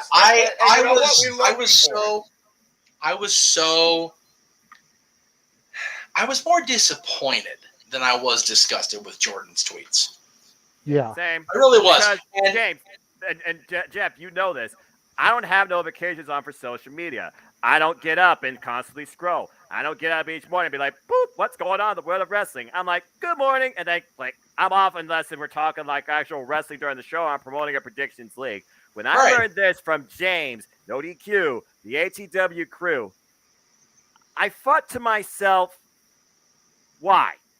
Yeah. Why does society believe they have so much power in the palm of their hands that they could say anything without considering the hailstorm that you are unleashing with a simple 120 character or 240, whatever the hell it is, little message. And a public eye, too. Yeah. For the record, read that real quick, guys. Or not, but says I turned the music off here and put you guys on, and people are dying laughing. I'm about 126 deep in here. Wow. You jabronis are crazy. But I digress. Yeah. God bless you. We love and respect all of you guys in New Orleans that are watching us right now. Imagine Thank if you everyone of them very just came in the chat and just posed a question. You would be here all night. Oh my God. Hey, Ma! I made it! Top of the world! I made it, Ma. Top of the world. I'm in New Orleans, baby! Oh my Great. How God. much MHJ just stop using that quote, James? I'm Okay, supposed to be the very good. simple man that's just on YouTube, not on a TV screen. All right? Fucking This outstanding. is awesome to me, like for real. Congratulations, Here's Jeff and JJ. Here's the bottom line. If we want to, kind of bring it home, and then we'll get to the Let's put a bow on this altogether. happy At topic. the end of the day, I don't think she could hang with him. No, okay, thank you. I was going to say, I don't know what tape or DVR or DVD or streaming screen she's using to watch Benoit matches. He could hang now. He could go into the ring with these guys in AEW and WWE. Yeah. Hell, put him on the card Saturday. He could dance circles around everybody defending or challenging for a championship. Make him the Benoit NWA versus champion. Claudio. Seriously. Benoit and Malenko versus FTR. Yeah, seriously, give me another Punk Joe series with freaking Benoit versus Claudio. I'll buy the pay-per-view they make. Yeah, right? Exactly. Hey, Benoit, I know the TV. I know the TV that she has though that she's seeing this on. You know those old school monitors that WWE used to have in their announcer tables. She's watching it on one of those. Right, things suck to see through. Like you're looking at it. It's like, how did JR do that for so long? He's looking at the TV. He's like, I don't know what the hell's going on here, son. What the hell's going on here? I have to look up toward the ring. The bottom line is Twitter has made us all far too brave and dumbed us down far too much. It's part of why I try to stay off of Twitter. Like, the only time you really ever see a tweet from me is when I'm plugging my shows. And I avoid Twitter like the plague. I barely post on Instagram. Yep. I am on Facebook, and even that I question half the time. The only reason I'm so active on Facebook is because my mom is on it, my dad is on it, my family in Missouri is on it. That's the only reason. If it wasn't for that, I probably wouldn't be on Facebook that much. I look at social media like this: Facebook, family, hello, wish you all blessings. YouTube. Instagram, pictures, stories. I'm on vacation or I'm seeing professional wrestling live. Damn it. Twitter, hello, talk wrestling live, watch the show, and promote predictions leagues. That's my social media activity. No notifications, nothing further beyond that. No other apps beyond that. Yeah, and it's one of those. Oh, we won, Jeff. Period. Thank you, Zach. You're awesome, dude. I love you, dude. All right. Yeah. The thing is, it's Zach, if you could get those people watching in New Orleans to come onto the YouTube channel and start Lord. super chatting, that would be awesome. Bring So the the shit on here, support. please. Yeah, Please, yes. Everybody go on right now. You count my friends. You count our friends here. But- Seriously. But we still love you. Thank you so much for getting us that exposure. Buy my safety motherfucking sweatshirt. Do it now. So wait, JJ, are you saying we're exposed in New Orleans right now? Isn't that illegal in Yeah. most states? I don't know. Okay. Anyways, reel it back in here. Good Lord Almighty. Jeff, you're free to bow out now if you'd like. If you'd like to stick around for the last topic, you can. If you're gonna bow out, congratulations again on 15 years today. Yeah, Crazy, Talk congratulations, wrestling. brother. But Yeah. Let me just. I had to get you in here for this topic though, since Oh no. Yeah. this was it's- your bread and butter, that first no. show. It really was, and I find it funny that once again somebody named Grace. People just can't handle Grace under fire, I guess. Heyo. Except for Brett Butler, because she's awesome. If you know, you're older than me, and God bless you for it. Let me just say it real quick here, so that JJ plugged my own freaking. I'm spilling alcohol abuse. Let me just say this about tomorrow, since I don't want JJ to go too much into it, because it's really just a silly pet project at the end of the day. But I will be where I will be tomorrow. There'll be a Meech's Disney Fix is the Twitter handle. We'll be showing the original ABC broadcast from that day 67 years ago. So check that out. It's usually just my Facebook group that I do that with, but it's going to be the last one we do, so I'm letting everybody watch it. Hell with it. So anyway, have fun, you guys. And the last topic is a banger. So there you go. Have fun. All right. So bringing us back home from this, like I said, this was the main event topic, but I wanted something to kind of lighten the mood back up after this topic. So apparently, Yeah. Paul White and AEW have talked to the creators of the Waterboy. They have gotten the rights to the name Captain Insano. An outfit is being worked on. This is apparently going to be Paul White's last hurrah. Is this really the way? Here, let me find the thing. The guy who wrote the Waterboy has approved. Tony Khan and I have secured the rights to Captain Insano. There's already an outfit made, the whole 9 yards. We're doing a lot of prep work, and this will be my last hurrah, so to speak. Is this the last hurrah that we really want for Paul White, though? Absolutely. You damn right. This is the freaking run. Do I need to say anything? Go ahead and elaborate then, James. Go ahead and elaborate. Why is this the last hurrah we need for Paul White? This is going to give Paul White the moment in the sun to show off his comedy chops, his entertaining skills. He is going to be the Paul White that he always wanted to be, and I'm all for this. I can't wait to see what they do with Captain Insano. I damn sure can't wait to see the inevitable match he's going to have with Satnam Singh. There's a lot of things I'm actually looking forward to with this guy. I'm not even gonna sugarcoat it. I'm really looking forward to this. The only thing that can make this even better is if they got Billy Madison as his freaking manager. That would just be the icing on the cake, dude. Billy Madison coming out here. Oh, this guy right here, Captain Insano, we're going to have a word with him right now. Now, Captain Insano, you were trying to go for the AEW World Championship. What do you think you got to do in order to prepare for something so challenging like that? Botch. Bobby Billy Boucher Madison? is the character in Waterboy. Is it Bobby Boucher? Yeah, I don't Bobby think Boucher. So. Isn't it Trust me, Bobby Boucher. It's Bobby Boucher. Sorry. Billy Madison was a different Sandler movie. Ding. Different sound. Still both Golden My Salmon bad. movies. Just saying. Hey, I said the crowd in New Orleans was going to hate me. There you go. Oh, wow. It's a circle of life. And it moves. Or it's All a small world after all. Yeah. So the $1 million question then will be: is at Death Before Dishonor, are they going to announce that ROH finally has a TV deal, or is it going to be Captain Insano as All Elite? Captain Insano, Ring of Honor. What the hell? No. I'm not sure about that one. I'm wagering the Ring of Honor TV or streaming Please. deal sounds more Please. realistic. But if Captain Insano somehow happens before All out, that'd just be icing on the cake for all wrestling this year. Yes. See, and don't get me wrong, I love the Water Boy. I thought Captain Insano was hilarious. Yes. I don't know if this is what I want for the end of Paul White, though. Like, I would almost rather see Paul White be this monster heel and just start this meteoric climb up the roster that potentially ends with him jobbing to and putting over and making Wardlow. Ooh. Maybe, and that's fine. Because you do make a star out of that. I like that a lot. Or could there be a fine line where you could somehow do both? I'm curious with how they go about it. Well, the reason I'm happy for it is because I think this is how Big Show kind of wants to close out his career. There's no other reason why he'd be trying to do it. Flexing more than just his physical capabilities. It flexes a personality. Yes. Yeah, so I can see it. I can see it both ways.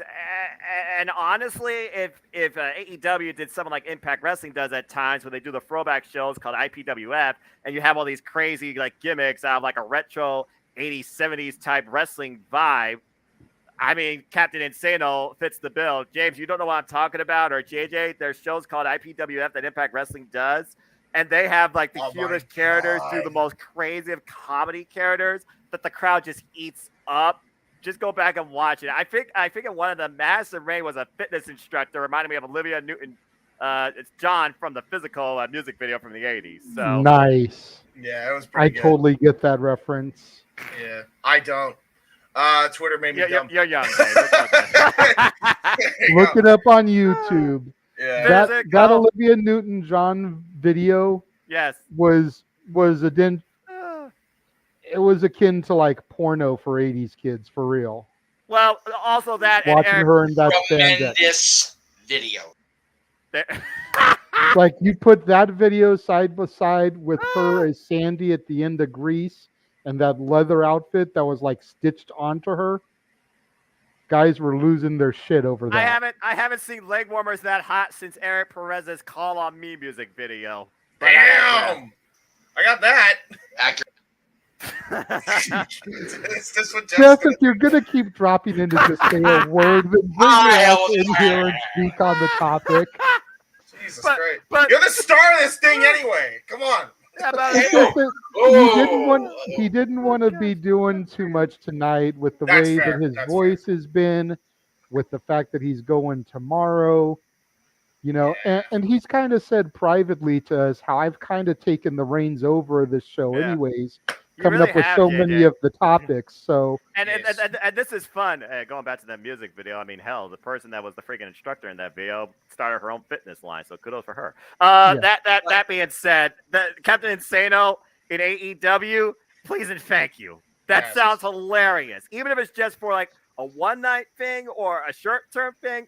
The possibilities you could do, and maybe have Tony Schiavone show up in a bow tie like that. That bring out even a different side of Tony Schiavone's personality. I love everything about this potentially happening. I really do. I couldn't imagine them going to this lengths for a one night thing or even like a short term couple of month thing. I feel like this has to be like at least minimum a 1 year run. Maybe even 2. You know. From like all out to all out. It really could go the distance. There's comedy gold with this. And the fact that AEW likes to use BTE to convey some stuff as well. James, you already know what I'm saying. Jeff, do you see the comment? Give me Captain Insano and John Silver at the same time. That is comedy gold BTE waiting to happen. title. That's a tag team waiting to happen. Yes. The one from Cody, Jeff, yeah. He has 20 people in his DJ booth who want to ask questions. Oh, Lord. Bourbon Street Q&A. Yeah. All right. Bring him on. That's all I got to say about that. Bring him on to the actual anchor tied to their ass. Bring him in. Shit. Zach, we have completed our topic. Bring whatever you want forward. Go ahead. We have completed all our topics, Zach. Aside from getting Jeff's thoughts on this, since he wanted to just pop in and say little one-word things. If y'all have some questions for us, if you want to suggest a topic, that's going to take a super chat. But if you got some questions, You can ask anything. throw some ask open mic night anything. There you go. Open mind night. Literally, So here- nothing's off limits. While we're waiting for the questions to come in, I'll ask the three of you, since I'm the trivia guy here, since Greg's not here. Oh, What does the Waterboy movie have to do with where I'm going tomorrow? Don't know. I'll be honest, don't know. JJ? I don't think any point. I rode the Columbia with Adam Sandler. I didn't know that, but cool. I'm No. I'm blanking. It's been so long since I've seen Waterboy. That's the only thing I can think of. Produced by Touchstone, distributed by Buena Vista. There you go. Oh, Which Touchstone. I didn't know that till right now. I remember that. I remember that But studio. yeah, once upon a time, I rode the Columbia sailing ship with Adam Sandler. Tried to get a picture with him. Politely asked him. He said no. He's doing family time. I Of course. obliged him that. But I do have a picture that pops up in my memories every now and again That's awesome. of him like from a distance at the front of the Columbia sailing ship, and me where I was with I remember my that. Now you say mom and that. all that Yeah, stuff. Yeah, the one celebrity interaction I remember. Let's go ahead and do this since we're not talk about this anymore, really. Did you have anything you wanted to add about the Captain and Say No thing, Jeff? Not really. Quickly, like, I think it's great. I think it's funny that Paul's deciding, you know what?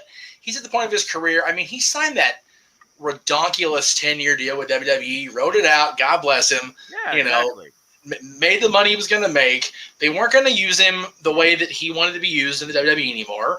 And he wanted to go have some fun and ride his career out. Why not? Shit. Yeah.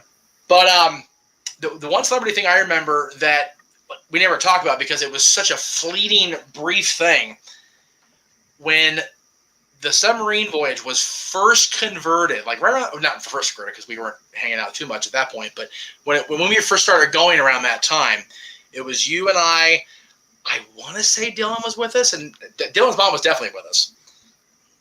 But Jennifer Love Hewitt was coming off of the submarines we were going on. Do you remember that? I do not. Yeah, it was she was coming off of the submarine, no makeup. I mean, she's totally with family, completely like dressed down, like not wanting to be seen. I think it may have been Dylan's mom that saw her because she was such a fan of, I think, was Party of Five she was on? The one she was on? I think so, yeah. Just like kind of like, oh shoot. And, of course, people being who they are, they started to swarm her. I stood back and, just kind of, love you to meet you type thing, because I've had, doing what I've been doing for so long, you have to learn to not bum rush people, because that's the whole reason they're there, is to not have to be bum rushed. Which was part of our last open mic night discussion. If you guys go back to the post Money in the Bank edition, Yep. Yeah. you can see us covering that topic there.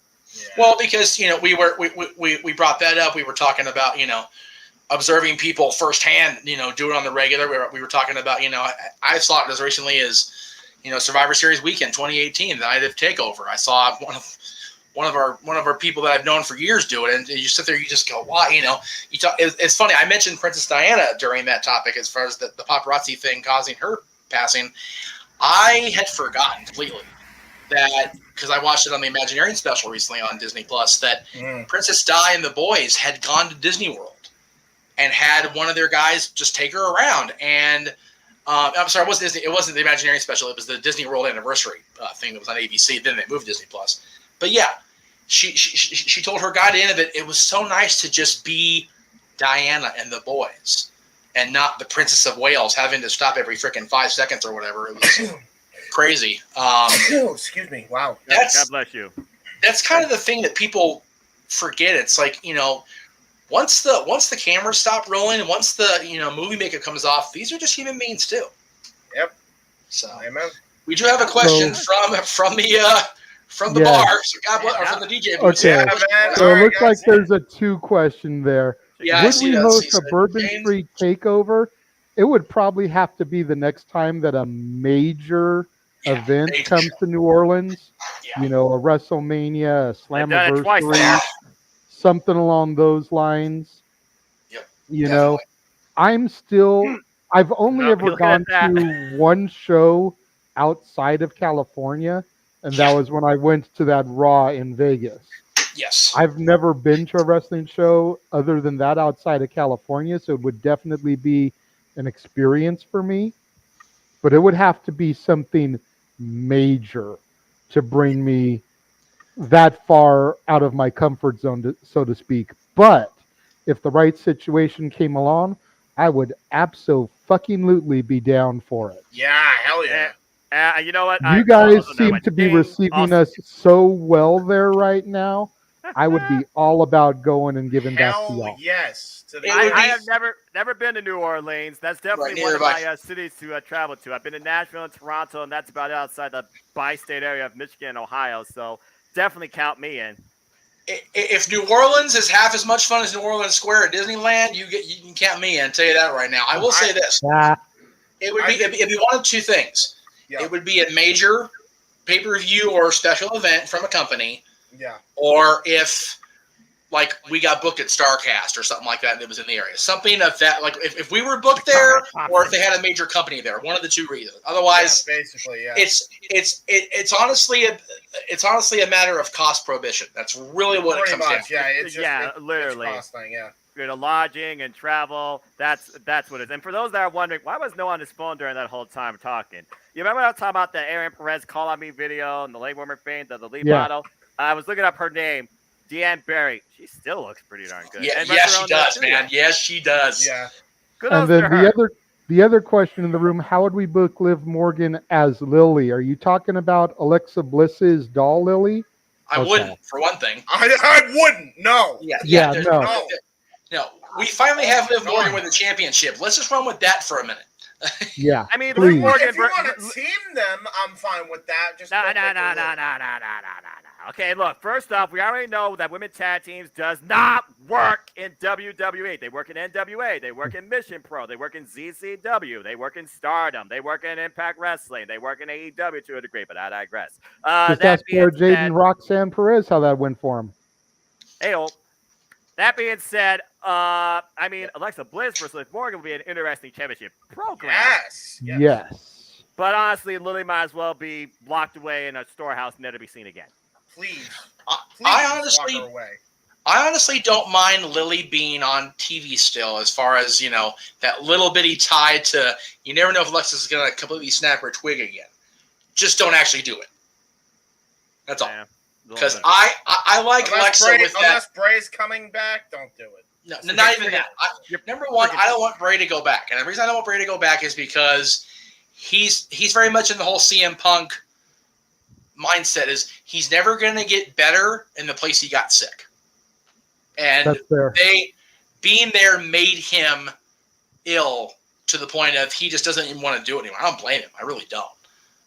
Again. But as far as Lily and Alexa goes, I am perfectly happy with having the almost goddess back. Agree. But there's always that wonder of, is she going to jump her trolley again if you say the wrong thing? I'm okay with that. Just don't have the trolley actually lose off the tracks. That's all I'm saying. Put Lily in a glass case on display like Annabelle, and she comes to life one night. Next thing you know, Bliss flips her lid. Well, don't give them ideas. They'll have them in a date with Chucky in a heartbeat.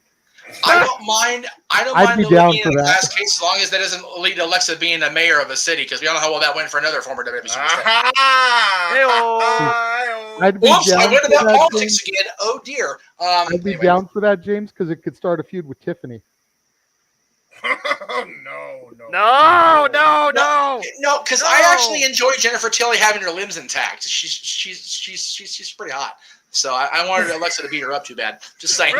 Real quick, since we're on that subject, Here we if go. they do decide to do that, We've got you have to hire like one of those like action figure editors, you know, the ones that do like the freaking wrestling matches with the action figure. You gotta hire one of those people because they're the only ones that can bring that crap to life. You got Okay. All right. I'm glad you brought up. I'm glad you brought up action figures. I saw a post that I'm going to briefly on Starcast for a second here. I usually don't. I usually put over Conrad and all his stuff because, without question, it's my favorite podcast outside of our own stuff. So, 100%. thank you very much. Enough. If you know what I'm talking about, then you do. If you don't, my world, watch that shit and listen to it. Woo! They're having. Yeah, thank you. They're having a thing there at the weekend where you can go into a booth and have yourself, and as of now, it's Nate, Lita, and a couple others scanned as a display action figure pair.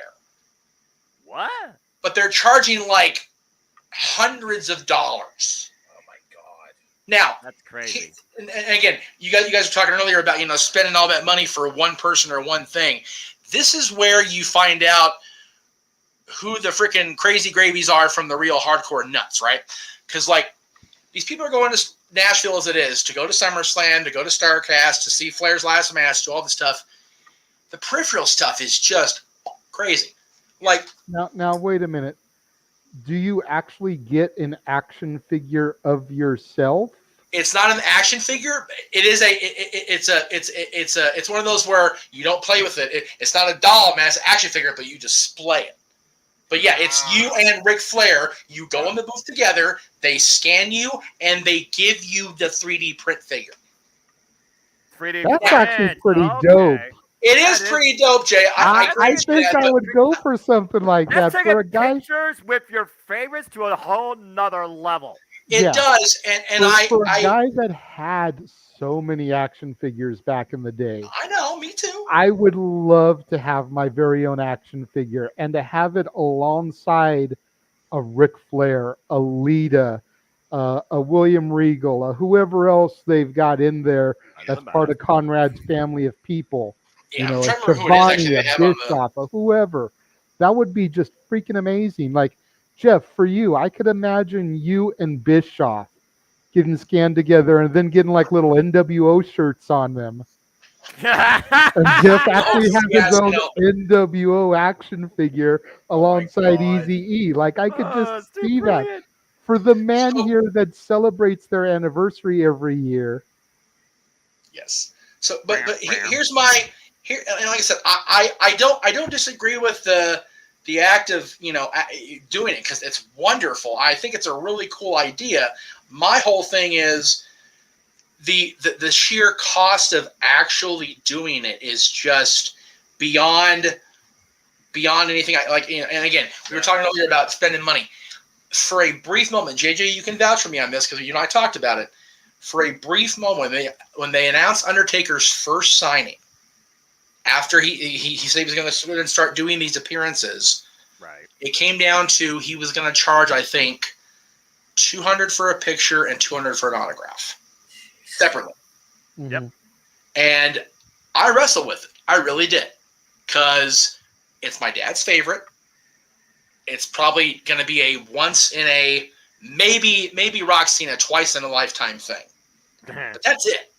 Mhm. Like, you're not going to get that. And then when he did it again, the price jumped way higher. Yeah. So it's one of those, should I have done it? And then it's like, well, then you start second guessing yourself. So you really don't know, how it would work out. But it's just, I can't, it would be wonderful to have a display of myself standing next to Ric Flair, standing next to Amy. I'm trying to find the damn tweet that they put out because I'm trying to get the cost of it, so forgive me here. But I guess what I'm trying to go with it is, back when Undertaker made the announcement, I had no qualms about even considering it. Right. But I guess I've matured on the money spending front, because now I just go, Yeah. I can't. Like, it's not financially responsible. It's crazy. Yeah, priorities before passions. I totally get that. There's a reason why, for example, I haven't bought like anything outside like wrestling travel or like a memorabilia or anything like that since pretty much moving, because I've been trying to reestablish my credit, for example, since purchasing this place. That's why I haven't really gone anywhere or done anything or bought anything. I've just been continuing trying to work and move forward, basically recovering. So I get that, because trust me, there's a lot of stuff that I was tempted to. I was tempted to go to Ohio Fest to meet Butcher, Blade, Bunny, Powerhouse, Hobbs, Road Dog, and it's like, okay, pictures and autograph. Oh, that sounds cool, and it's right there in Youngstown, just a bus ride away. But then I got to figure out a hotel, and I'm like, I want to, but I need to be smart. I can't. Yeah. Try it again maybe next year. I just follow Ohio Fan Fest now on Facebook, so hopefully they do that again next year and have several of those great talents and more. Because I've never been to like a wrestling convention or anything like that outside of one SummerSlam Access meet and greet And that was back in 2019 in Toronto, where I did meet the likes of Chad Gable, Kurt Angle, and of course Claudio. So, Nice. and even that for a first time experience, and Adam Cole and Shayna Baszler, that was fun, and I would definitely do that again if it was financially, possible. SummerSlam Access was our bread and butter back in the day. If today hadn't been moving day for us, I seriously was going back and forth over the fact that Deborah was at the Wrestling Guy store. Like, me and Jeff are going to be doing a show about the incarnations of the Horsemen here in a couple of weeks. Like, to have been able to talk to Deborah and possibly get like a little snippet of her talking about her time with Jarrett being grouped in that, and with Mongo, who everyone has seen. Everyone's seen the pictures of Mongo lately. Like, holy crap! Like, it's so sad. It is. It's sad to see what he's deteriorated to, but okay. Give me weird fall Mongo back. I miss him. But it would have been cool to have gotten a little snippet of her to have inserted into that. But priorities today was moving day. Had to get the U-Haul. Had to get everything up here. There you go. So go ahead, Jeff. I don't see Flair on the list anymore, but they may have just made a different link for it. But the other people are Amy DeMa, Mojo Rawley. I don't know. I can never say Dean's last name to save my life, but it's Mojo Rawley, and then the lady formerly known as Nia Jax. Which again, whatever. I'm not gonna shit on the person. It's like whatever. No. Single package. Me plus one wrestler, $300 plus fees. Jeez. Me plus two, or two fans and one wrestler, $400. Party package, which is me plus three, or me a friend plus two, or me two friends and one wrestler. That's the VIP party package, $500 plus fees. Damn. Now, again, you're being immortalized as an action figure or a collectible next to, in theory, your favorite, wrestler. Versus taking a picture with like a virtual or cardboard or person through a green screen. So for you it'd be Lita, Jay. For me it'd be. Here I am rocking my OG Hardy's stuff. So exactly. So Lita would be perfect. For $300, like, again, it's all about priorities, like Noah said. For me right now, no way in hell. But the Powerball hits. Okay, yeah. I mean, it's like $1 billion, so I got 30 cents. That's about how rich I am. So there you go. There you go. That nickel you found looking for the WWE booking sense. Yeah, exactly. Booking sense. Well, JJ and I were talking about it the other day because I was thinking about Disney and everything, and just found myself down a rabbit hole because of how much a membership to the exclusive club that Walt founded in the 60s, Club 33, is in the high tens, numbers-wise, of thousands of dollars per year.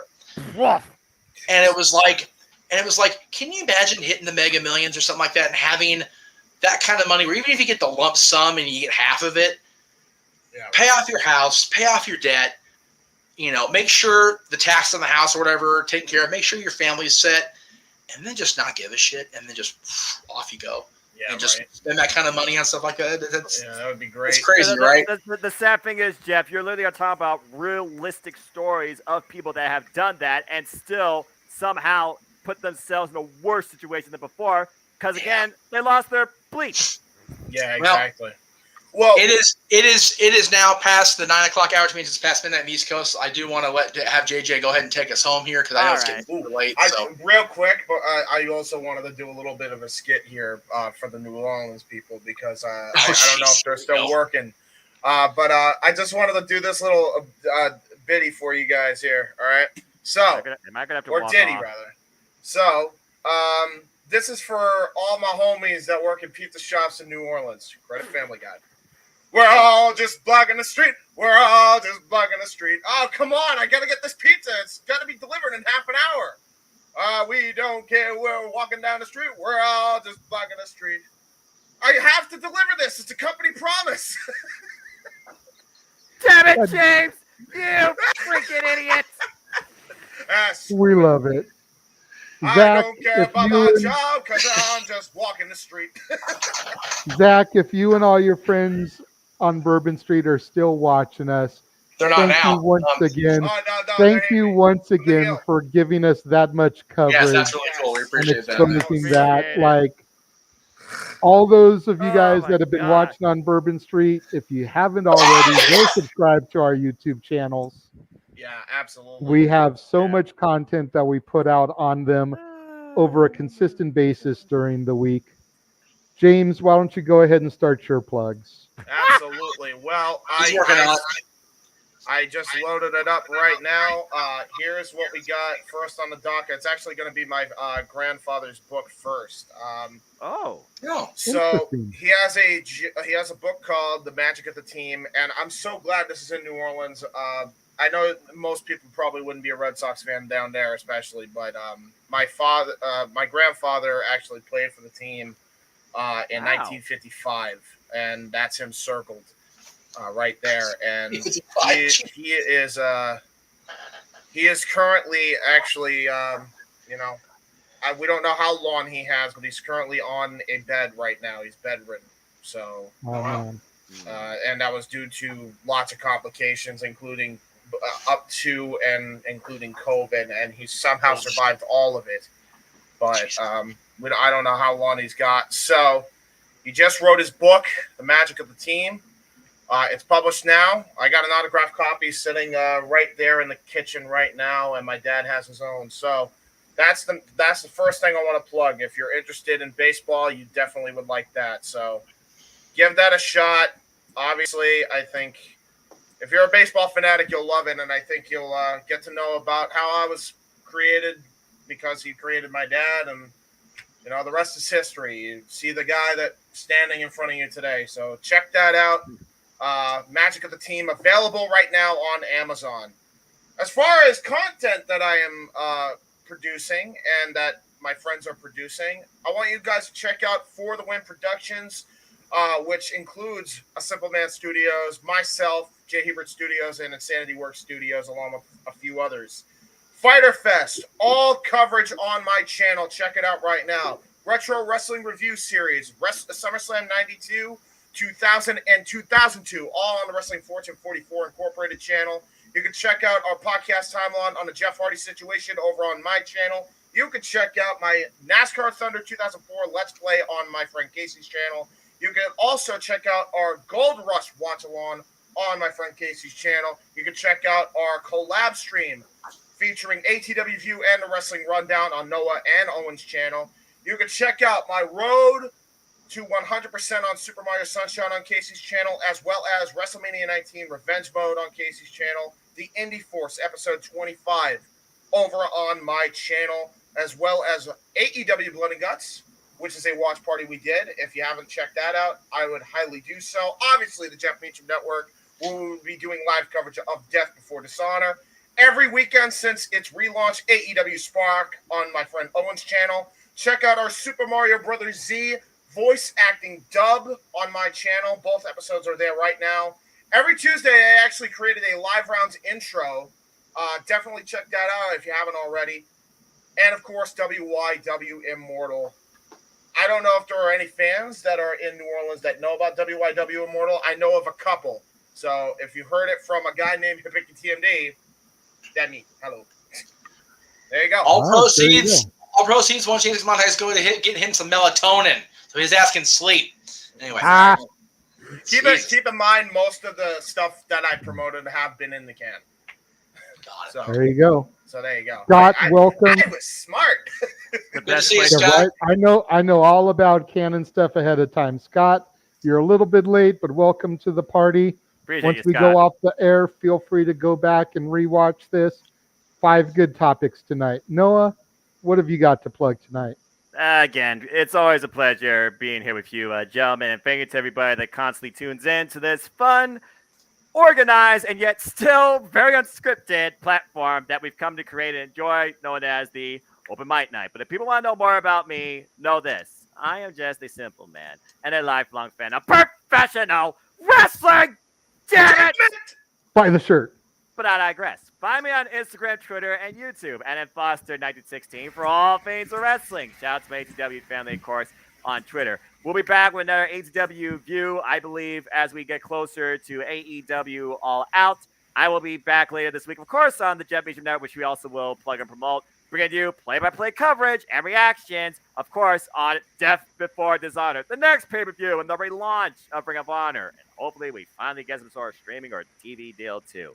As always, I like to conclude, there are no winners, no losers, no bears. There are just fans with own opinions for this passion we all share. At the end of the day, folks, support one another and respect each other. Protect your mentality, too. Don't let social media rule your life or dictate your fandom, especially, too. And just enjoy life and enjoy professional wrestling. It's as simple as that. Real quick, also, I want to promote this for you, Noah. What's up? Everybody go check out Noah and my friend Casey's coverage on the G1 Climax. Oh, Really yeah. awesome stuff. Oh, yeah. Really good stuff. I appreciate that. Thank you. Yeah, me and Casey will definitely be doing more of that. Maybe after the first couple opening days, maybe halfway through. As literally the day 2 of G1 Climax 32 is literally 52 minutes away. So there you go. Yeah, because during the check that G1, out. sleep does not exist. At least No. not under a normal schedule. Quick question for either Meacham or Noah, as you guys are a little bit more in tune with the no DQ side of things than I am. Are there going to be prediction shows this week for Reign of Honor? I have not heard anything from Sheriff Riff, and considering how much I think he is aware of the product, despite how much AEW talent's involved, likely not. But on my Sipple channel, Sipple Studios, there will be at least me and Jerry Slaughter doing pre-em predictions for Ring of Honor, Death Before Dishonor, tentative time, live Thursday, 5 p.m. Eastern Standard Time. So stay tuned. And of Okay, course, 'cause I was we'll gonna have, say- we'll have our hour and a half lead into the Death Before Dishonor next Saturday to give our own Right. predictions. So there you go. Right. What I was going to say is that if there was coverage over there this week for it, I know you do virtually every predictions podcast that there is on YouTube. You're going to be a busy man these next 2 weeks with Death Before Dishonor and then SummerSlam.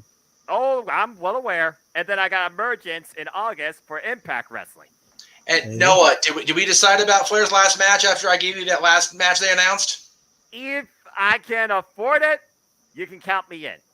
I will do my best to get you the link since you helped me out with the AEW Ring of Honor link. I'll try to reciprocate because, man. And I'm happy to be a part of it. Oh, and how could I be so stupid to forget about this for women's wrestling, damn it? NWA, freaking Camille, the women's tag team champions. How the hell did I forget her? I am so sorry. And yes, also, folks, there will be coverage here for NWA 74, yes, in August. Or 4th, yes. I believe. The 4th, yep. Watch. And that will be in August as well. Again, wrestling barely has any reprieve. I wonder how I even have time to sleep, but not that great. Yeah, it's nuts. Especially Jeff, how much I enjoy. I know you plugged the Disney thing earlier. Do you want to throw up the collaborative graphics so we can Well, start going I through was trying to everything? message you privately, but I couldn't get the thing to work. I actually went ahead and broke it down for you. That way we can give everything their own individual love here. All right. Well, then, like James, I am a very busy man. I have got pretty much everything canned for the rest of July except for new release Saturday, the 30th, the day of SummerSlam, because that movie doesn't hit Netflix until the 22nd of July. So, can't review it and watch it until I can watch it. It's true. But tomorrow, make sure you check out a brand new episode of The War Zone, the weekly acquisition report, where I show off the newest additions to my ever-growing movie library.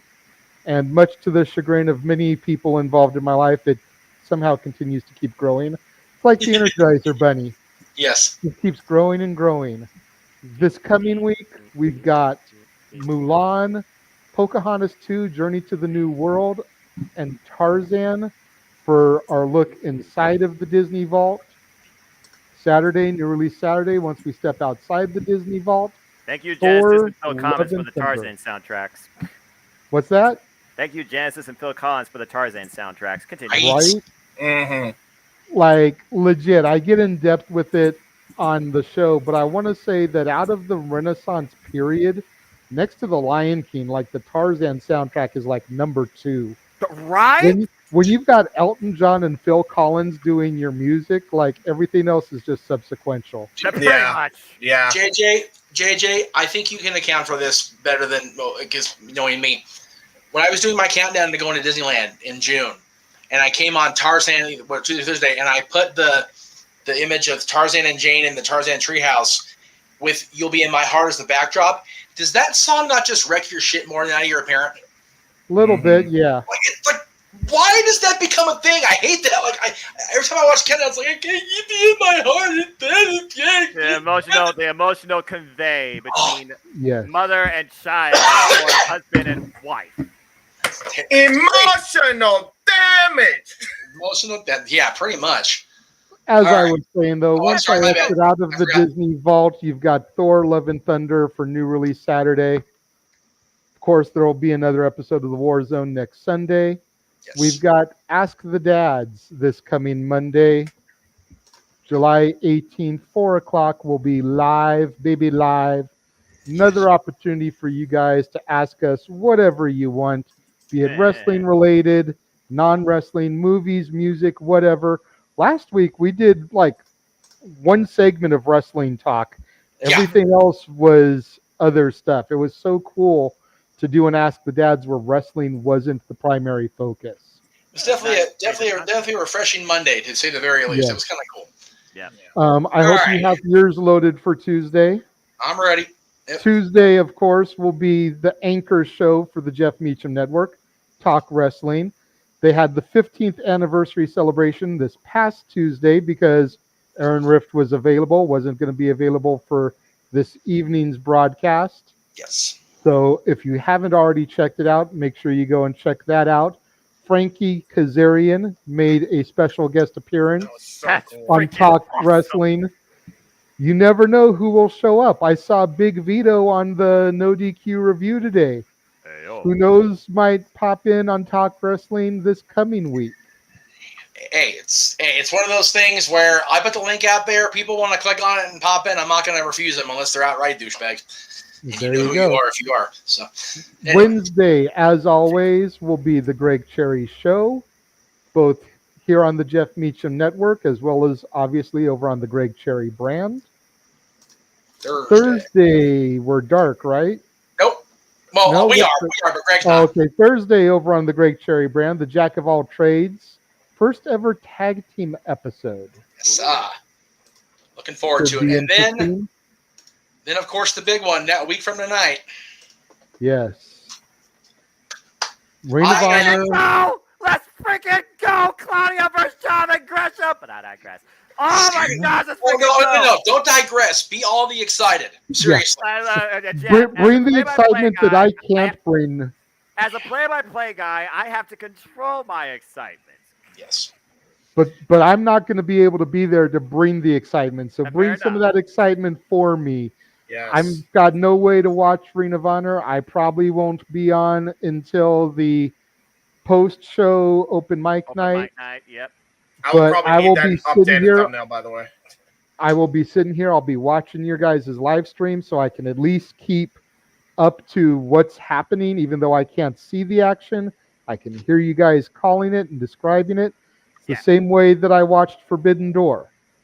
So you guys do such an amazing job on those. That is how I know what happens on those pay-per-views. 5 championship matches right now has been booked for Death Before Dishonor. All Ring of Honor championships. Nothing else so far. What the world are they going to add this Wednesday? Bro, I was so skeptical. I was so nervous when Tony first announced he was buying the company. I really was unsure about what we were going to see because there's so much unknown still about what we're going to see. But as they've announced who's coming back, as they've announced who's working within it, the two companies, it's turned out to be something that's going to be really special. And I'm very much now looking forward to whatever they bring us because I was such a fan of Ring of Honor. I was just dismayed I couldn't get a consistent chance to watch it on the regular. So I'm glad I get to do that. I hope the TV deal, whatever it materializes as, is set soon because We need something. But then, Yeah. JJ, Honestly, you mentioned it's the only thing that's holding Ring of Honor back right now is the fact that they It don't have literally that TV is at this deal. point. It literally yeah, is. And going I'm back of to our the mind- conversation, hold on a second, Jeff. Going back to our conversation 2 weeks ago in the post Money in the Bank open mic night, Yeah. Right. do we even need a TV deal or should it just be a streaming deal? Streaming. You know, talking about what's Hey. been going on and how viewed Money in the Bank was, and the ratings just aren't what Yeah. they used to be during the awards. Should it just be a streaming deal? At this point, cable and satellite are becoming irrelevant forms, outdated forms Yeah. for media attention. The money is just not there because the audience is so easily connected to find this content through cheaper means at a fraction of the price. It's I not would- perfect. I would almost HBO Max rather is where them to go. do. I would almost rather them do what they used to do with like WCW and like once a month film 4 episodes and just have it be an exclusive Hulu series. And Right. each week an episode drop. And like when week 2 drops, they're doing another set of tapings. So that once episode 4 drops, you've got already up to 8 canned. Well, I mean, And Impact then when Wrestling 6 drops, falls you've got to up to equivalent. 12 canned, you know? Yeah. And just work it like that. Do a month worth of tapings at once and just make it a Hulu original series. Every week you got a brand new ROH. Impact Wrestling and AEW Dark literally do that. They tape a bunch in a single session and they play it out over several weeks. And both of which are accessible on YouTube, while one of them is actually put on Access TV. Yeah. Yeah. So There It's gonna you be go. interesting. And It's gonna then- be interesting. Oh, by the way, real quick, if Claudio wins this, you guys, if he breaks the world title curse, you guys realize that means that that the Blackpool Combat Club is going to have 3 world titles in their possession. I'm here for it. That's It's same. Claudio I'm just- Castagnoli- Moxley has 2 right now. technically, yes. Claudio He's the WWE Castagnoli has been a WCW. world champion before. He Yeah, was he- Pro Wrestling Gorilla World Heavyweight Champion. Right, but yeah. not Ring of Honor. Not No, Ring no. of Honor. No, But but he should be. No, but I'm just saying he has been a World Heavyweight Champion before. I So know. it's not like there's this curse upon him. No. It's just not a title that is as acknowledged as the NWA, the Impact, the ROH, those other Right. titles. And of course, Jeff, as you know, the NWA, they're doing the chase for the gold right now to figure out the new number 1 contender for the NWA 10 pounds of gold. And we just had Kylan King versus Allison Kay, and we now know who sets up for Camille. Here we go again. And you're talking about contenders to titles. NXT is supposed to have a 20-woman battle royal to see who's going to fight Mandy next. Bailey's teasing that she may appear in it. I'd be okay with that. Bailey? Yeah, Why not? she's ready for a comeback. Yeah, that's a reverse Josh of- mentioned in the comments way back in the chat before he Same as took off for Bailey. the night that he was supposedly announced for SummerSlam. What if she comes back on NXT, works a small program with Mandy just to kind of like get back in the swing of things before coming back to the main roster? I'd be all about that. I mean, honestly, people think that Bailey should be back on the main roster because Raw and SmackDown need that sort of star power, and I could agree to a degree. But if you're going to try and do something with this NXT, Yeah. I mean, Bailey you figure might be Natalia, the you one figure person relatable enough with her character, heel wise now versus face originally, that could actually work to take the towel off man. Natalia and Dolph both have come down here recently to kind of help elevate Cora Jade and Braun Breaker respectively. Yeah. Could Fair enough. Bailey be in line to help boost Mandy? There you go. We'll find out on Tuesday. So You will, not my NXT. the next time you'll see all 4 of us together, as far as covering anything besides post Ring of Honor Open Mic Night, of course, will be SummerSlam. SummerSlam. SummerSlam. The final PLE that James is going to be involved in. Yes. It's going to be a somber day to say the least. Yes. But we understand his decision to step away from WWE PLEs, even Can't the blame Big you there. Four, But honestly, I feel like me and Noah have built up enough of a rapport that we'll be able to carry him in your absence. As Yeah, long you as you're guys- still you guys- down, as long as you're still down to come into the post-show open mic nights or maybe even into the pre-shows on occasion, just to give your 2 cents. Yeah, hey, We've if got you I'm covered. gonna come on open mic nights, He gets 5 cents. He can afford that now. yeah, exactly. Yeah, I can. Also, like, Hey, I'm trying to not have him go broke, you know. Oh, I Give you gotcha. 2 cents, he still got 3 cents for the That's next one. I need to keep my brain cells in check as well as my financial situation. Anyway, We all need to do that. What are you talking about, boy? yeah, that's true. Real quick, also, you guys could also stream this on my channel still. If I'm coming into open mic, It's on there. That's fine by me. It's on there. It's all good. It's all Again, good. Jeff Meacham Network. If Impact Wrestling is the mecca of the professional wrestling industry, Jeff Meacham Network is the mecca of the internet wrestling industry at this point. Look how many channels he's got here. And I appreciate it, Jeff. Like I said, this is all fun for me. And then definitely on my channel, definitely with me along for the ride, Noah, if we can get him hooked up, we will be, oh boy, covering that. Because I'll tell you what, I don't know if you guys are following along with the posts from this particular area of the internets. The last match they announced is a legacy match. Representing the Rock and Roll Express, Ricky Morton and his son, accompanied by Robert Gibson, versus Brock Anderson and Brian Pillman Jr. with Double A representing the Horsemen. Nice. That's gonna be the semi-main. It has to be. That's the then and the now freaking colliding with. And for me, if you do not have the Horsemen in at least a semi-main on a Jim Crockett Promotions card, right? You're booking about as good as turning Cora Jade heel a week after winning the titles with Roxanne. Horseman versus Rock and Roll as the lead-in to Ric Flair's last match. Can we just call 86, please? Like, hello. Don't give them ideas that might have Brock Anderson turn on Brian Pillman. Don't. Right. or do they wear as long as I get to see that Anderson spine buster, that's all I care about. The spine on the it's so crazy. If you watch the special they're doing as far as the lead-in, like in talking about Flair's last match, the actual thing they're airing on the ad-free shows platform, and then on Fight TV later in the week, Brock looks so much like Arn. I had to double take for a second. I really. Oh yeah. The first time I saw him, I was like, "Holy crap! If that is not the spitting image of his papa."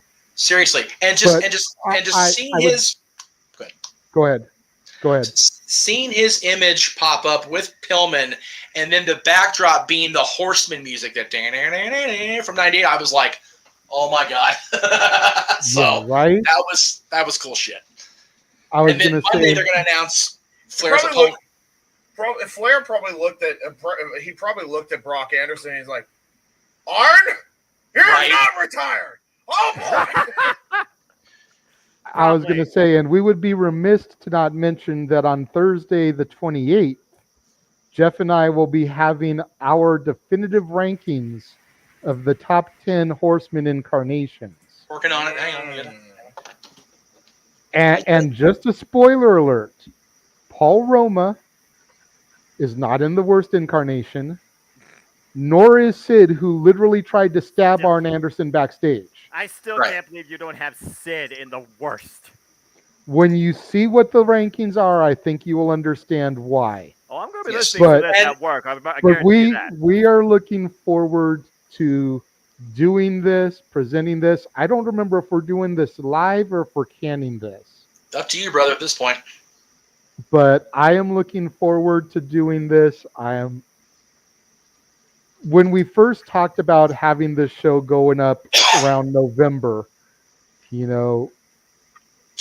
the one who came up with the rankings. Yep. Right. That's pretty cool. I submitted them to Jeff and I was like, this is what I think.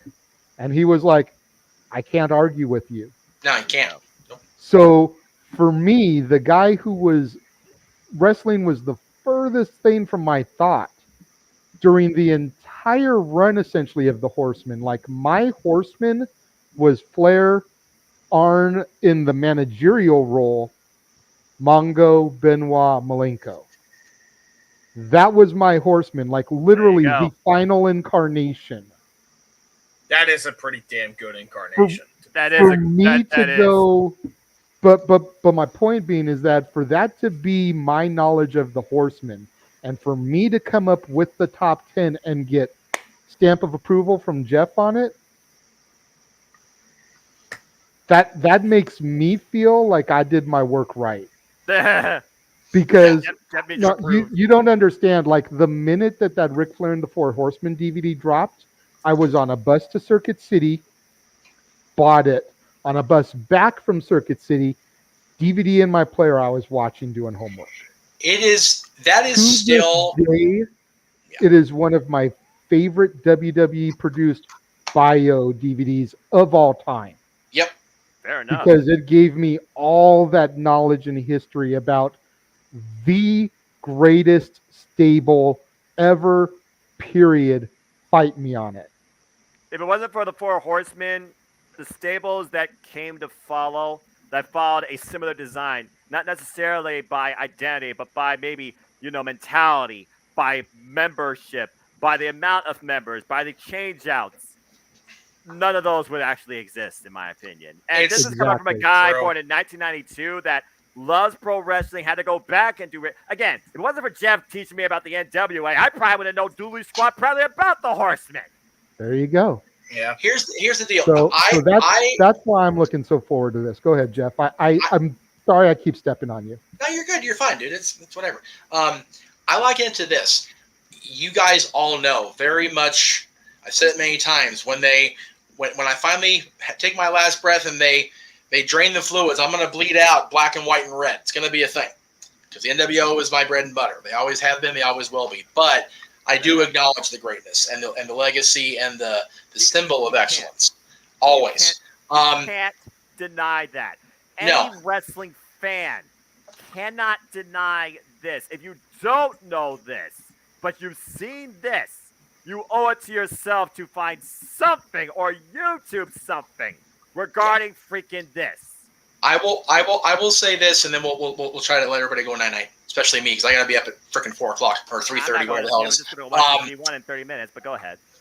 That too, yeah. If y'all want to watch G1 Climax, please do that. Give New Japan all the love. They need that shit too. Ishii versus Tanya, let's freaking go. But I digress. Go ahead, Jeff. So I have to definitely put over Dick Bourne for having this collection of books that led me.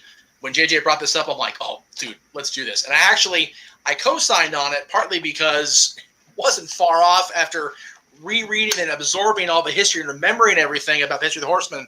I was like, dude, you hit it spot on. So there is that. Yeah, the second thing, the Horsemen DVD is probably the greatest WWE biography release that you will never see again. No. They won't put that. Because it came out in April 2007. Yeah. Well, there you go. So, 2 months, 2.5 months later, it was in the ether. It never happened. Pretty much. But I got it. JJ's got a copy, and oh yeah. And like, if I can find a way, if I had the technology know-how to upload that to anywhere but YouTube, so I don't get my ass pinged, do it in a heartbeat. Because it's that good, and that it's one of those that most of these WWE they're puff pieces that kind of rewrite history. The Horseman one is spot on. Yeah. And I think that's because they had Flair and Arn pretty much helping produce that shit. Yeah, you figure how many Horsemen came back for that? The only Horseman that could have been contacted at the time, because you figure Sting was still with TNA, so and they weren't talking enough, or it was going to be a thing at that point. Right. The only Horseman. What's that? Said same with Jarrett. Yeah, Jarrett too. So yeah, but okay. So, well, depending on who you ask, Jarrett was or wasn't. We think he was, for the record. But as far as the only Horseman of any significance that was not asked back that should have been, I think, was there's two. Sid, and I think that's because Arn was heavily involved in production. There was still a lot of heat there. And then I'm not sure where Mongo was at in his life at that point, so he wasn't on the DVD. Right. Everybody else was back. Everybody else. I mean, I heard they talked to Lex, but Lex was still kind of in legal trouble at that point. But everybody that could come back did come back, and it was really cool to see some of those guys talk after all this time. It was really cool to see the perspective on the DVD, and I hope that our special can do it enough justice where we can talk about the Horsemen and without shitting on the worst ranking and without hobbing the knob of the greatest group. We'll give a unique perspective and then try to explain why they are the greatest faction of all time. And JJ mentioned we were into this in November because that's around the time that Starrcade would usually happen, but with Flair's last match coming up in July at the end of this month and everything going on in Nashville, including an on-stage Horseman reunion Starrcade cast, God, I'd love to be there for that. It's one of those things where, you know what, the timing's right, let's do it. Make some money on it. I do have to say, in complete sarcasm, incorrect. The actual greatest Horseman incarnation was the Fortune 4. I win the Q&A. Fuck you. I'm going to leave you with this as we kidding. wrap up. Yes. I'm going to leave you with this as we wrap up. If Paul Roma can be recognized as a Horseman, so can Jeff Jarrett, goddammit. Absolutely. Amen. 4, James Hebert. That means that Flair was a part of NWO, though. Huh? Think about it. That means Flair was a part of the NWO because he associated in the WWE incarnation. He associated, but he never officially joined. That was like Rick Steiner. He was on the peripheral. He never actually was inducted. They actually announced Jarrett as a Horseman in the ring. On Nitro was a thing. Yep. But we'll talk about it on the James 20th. Hebert, for the simple man Noah Foster, for the man, the myth, the legend, Jeff motherfucking Meacham. Oh. I am the Renegade JJ Williams. Raymond, hope you have a happy birthday next week. Thank you all for tuning in to Open Mic Night. We will see you on all of our various channels throughout the course of the week, and we will all see you again right here on whichever channel you're watching this after Death Before Dishonor next Saturday night. Have a good evening. We're now